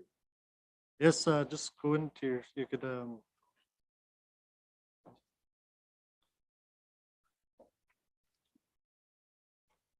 member complied with rule 3.5 brackets 1 and the motion does not raise a matter of privilege and does not raise any matter which can only be debated upon a motion with notice. The motion is in order. Members, the member of Mumphy may make a statement no more than 5 minutes explaining the matter to be discussed and the reason for the urgency. Thank you, member for Mumphy. Okay, thank you. Thank you. Okay, thank you, Mr. Speaker. Mr. Speaker, as I was saying, during the evacuation of Yellowknife in areas, Indigenous people, many with language barriers and unique needs, were uprooted to cities in the South in which no one knew their language or knew how best to help them with their unique needs. As everyone here can imagine, in addition to fearing the wildfire, this extra burden on Indigenous people of the Northwest Territories of being dropped into unfamiliar territories in the South without the needed support has disproportionately added stress to their lives and has led to many Indigenous people facing extreme and unnecessary hardships that could have been avoided. I cannot speak for all Indigenous governments and the effects on their citizens the evacuation has had, but I can speak to the effects this lack of coordination has had on the Klitschko people. As I have heard directly from them and from Klitschko government who are on the ground down south trying to find their citizens and provide the necessary support they need. This failure to coordinate with Indigenous government throughout the response in both planning and decision-making has led to our most vulnerable population at greater risk, such as elders, the homeless, and those struggling with addictions. Excuse me, I'll just take the.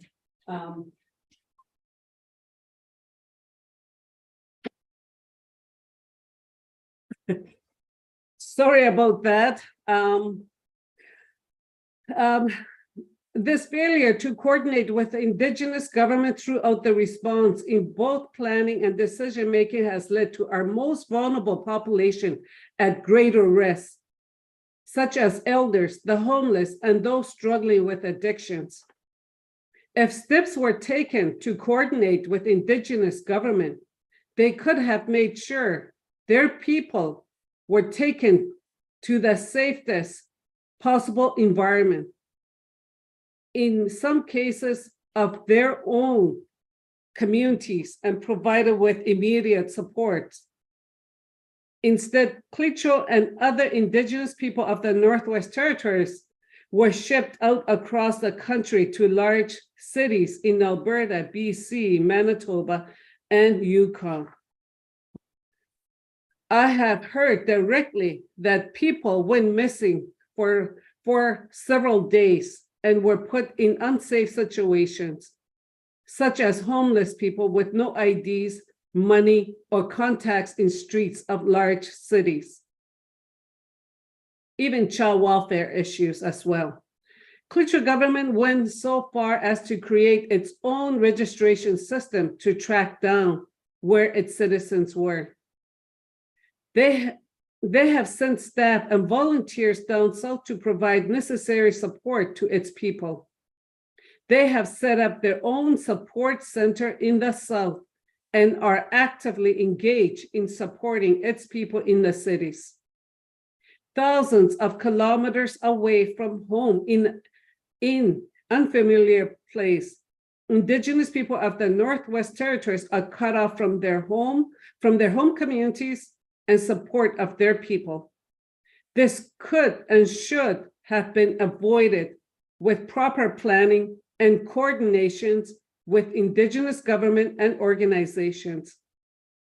Mr. Speaker, today we had an opportunity to change, improve N.W.T working relationship with Indigenous government and organization, be involved in ending this crisis, the emergency that is before us. Thank you. Thank you, member for Mumfwee. Any other members may speak for 5 minutes on whether or not this debate is urgent. Member for Great Slave. Thank you, Mr. Speaker. Mr. Speaker, I've heard others say that this is not the time for this conversation in the middle of an emergency. However, I would completely disagree with that statement. This is exactly the time now to bring the Indigenous governments in and use them to bring their people home. They know who their people are. They're looking for them themselves. So bringing them in as soon as possible would actually avoid more catastrophe down south that we're hearing about as regular members. I understand that cabinet is very busy, so perhaps they haven't had the time to really delve into the stories that are happening in the south. However, I have numerous advocates, shelters, others in Alberta that are reaching out to me to tell me their stories, people that need food, people that need money, people that need gas. So this conversation needs to happen immediately with the Indigenous governments. And really, I'm quite surprised that this is not at the forefront of everyone on this Assembly's mind, given the fact that we have all spoken about the need to collaborate with Indigenous governments. They can bring their people home better, safer, they know who they are, and HSS and others are not tracking that properly. We've seen that. Everybody thought the registration was their ticket out of here. And I had to tell numerous people that registering for that number with the N.W.T was doing nothing for them as far as leaving town. So it was a second layer of bureaucracy. Bureaucracy is what marks this government. We have a red tape working group as a result of it. Put the power in the Indigenous people's hands. Give them the power to bring their people home now. Thank you. Thank you, member for Great Slave. Anyone further like to speak to member for Yellowknife North? Thank you, Mr. Speaker. Yeah, so essentially we are having a debate to whether to move the motion, which will then have an emergency debate. We are given 10 minutes each, and then it kind of concludes. There's no actually official outcome of an emergency debate or any motions or anything concluded. I was not given any previous notice of this. Reading what the emergency debate would be the GNW to ensure Indigenous governments are involved in the GNWT's response to end the current wildfire emergency. I believe no one is opposed to that occurring. That is all what we want.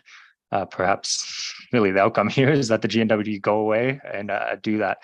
I guess if we were to have an emergency debate and if I was given some heads up by my colleague, I would have probably had some different concerns. My concern is getting the plan to return people, period. I get we have to involve Indigenous governments, but I'm eagerly awaiting the GNWT's return plan, especially now that the city of Yellowknife fire is being held. That is where I'm hearing concerns. That is the emergency debate I would like to have. As I said, we're not having that one. This is not the time for that one. I'm hoping the minister will get before the Standing Committee on Accountability and Oversight and answer our questions when people are going to get home, at least in the Yellowknife fire. I know the South Slave fires are very much still out of control and we are fighting those battles, but if we're going to have an emergency debate, there was probably a wider scope I would like to raise questions on. This seems narrow. It seems to be repeating what the private members bill already did today. I'm not in favor of spending any more time on this emergency session, and hopefully we can all get back to work. Thank you. Thank you, member for Yellowknife North. Anyone further wish to speak to Mr. O'Reilly? Merci, Monsieur le Président. I want to thank the mover of the motion for bringing it forward. I guess, yeah, I too, like my colleague from Yellowknife North, I had no notice whatsoever of this. It only really came up, I think, in your opening remarks for me. So I didn't even have a copy of the motion itself till it was provided to us in the chat function that we're using platform for us to meet. I don't really have any. Yeah, I've heard a lot of these kind of concerns. I hear the same from my constituents. I've seen the media reports as well. You know, I don't know what to say. I'm not sure this is the right forum, you know, for having a better explanation, maybe more detailed explanation from the minister on what is happening in terms of communications and work with Indigenous governments, because this is not, this is a debate. It's not a place for questions and answers. So, you know, I don't even know whether the government, the cabinet, intends to even make a statement here or participate in the debate. And there's no requirement that they do. I think it would be helpful as well to have some insights, more detailed insights into how communications can and should be improved. And I guess it's not just a communications issue. It's about trying to co-manage some of this. And that's, you know, an approach that I've always tried to advocate, but trying to change this or anyways, I'm just not sure that this is the right forum for trying to solve some of the issues that the mover has raised, and I've heard through the media as well. So, but look, I'm going to be the last person to stand in the way of an emergency debate on these issues. I, like my colleague from Yellowknife North, believe that there are a lot of other issues in terms of the emergency that deserve some public airtime. And I wasn't prepared for this debate discussion and had absolutely no notice whatsoever. And sorry, when I come to things, my colleagues know that I usually try to do my homework before I get here. And I would have appreciated the opportunity to talk to some of my colleagues and people that work with Indigenous government, so I have a better understanding of what some other issues are. But more importantly, to try to focus as well on what the solutions are. And I'm not sure that I want to revisit some of the issues that were raised in the previous debate today. So. But I'm not going to stand in the way of this emergency debate, but I'm not sure that it's really going to accomplish what the mover is hoping to do. But maybe even just airing some of these issues today will make people more informed and sensitive, people like myself, apparently. So I'm not going to stand in the way of this debate, but a little bit more notice, I think, would have been helpful. And, there has been a request to meet with the Minister of Municipal and Community Affairs as well. So I look forward to that opportunity. But I'm not going to stand in the way of an emergency debate. Thanks, Mr. Speaker. Thank you, member for Frame Lake. Any other members may speak for 5 minutes on whether or not this debate is urgent. Thank you.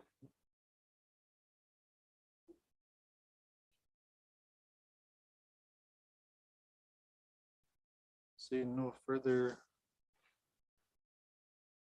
speakers, I have considered the debate and find that the motion is not in order. The subject matter is now before a committee in the form of Bill 98 of government operations. As the motion is not in order, we'll continue with the orders of the day.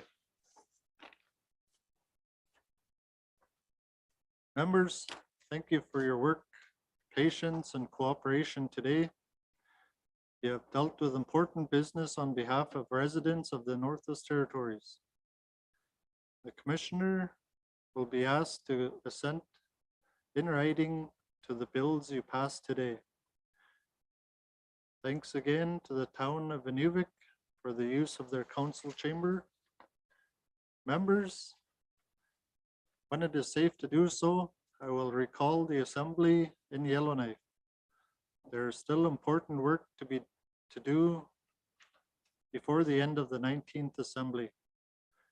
Today, you dealt with the timing of the election. You authorize additional spending to respond to the wildfires and referred Bill 98 to committee. Now turn your energy back to your constituents, communities, families, and friends. Continue the good work you have been doing and stay safe. Mr. Clerk, orders of the day. Thank you, Mr. Speaker. Orders of the day for Thursday, October 12th, 2023, 1:30 p.m. Prayer, minister statements, member statements, returns to oral questions, oral question 1548-19-2, recognition of visitors in the gallery, acknowledgements, oral questions, returns to written questions, replies to the commissioner's address, petitions, reports of committees on the review of bills, reports of standing and special committees, tabling of documents, notices of motion, motions, notices of motion for first reading of bills, second reading of bills, Bill 64, consideration in committee of the whole of bills and other matters, bills 23, 29, 77, 82, committee report 52-19-2, minister's statement 264-19-2, table document 681-19-2, report of committee of the whole, third reading of bills, orders of the day. Thank you, Mr. Speaker. Thank you, Mr. Clerk. The second session of the 19th Assembly stands adjourned until Thursday, October 12th, 2023 at 1:30 p.m.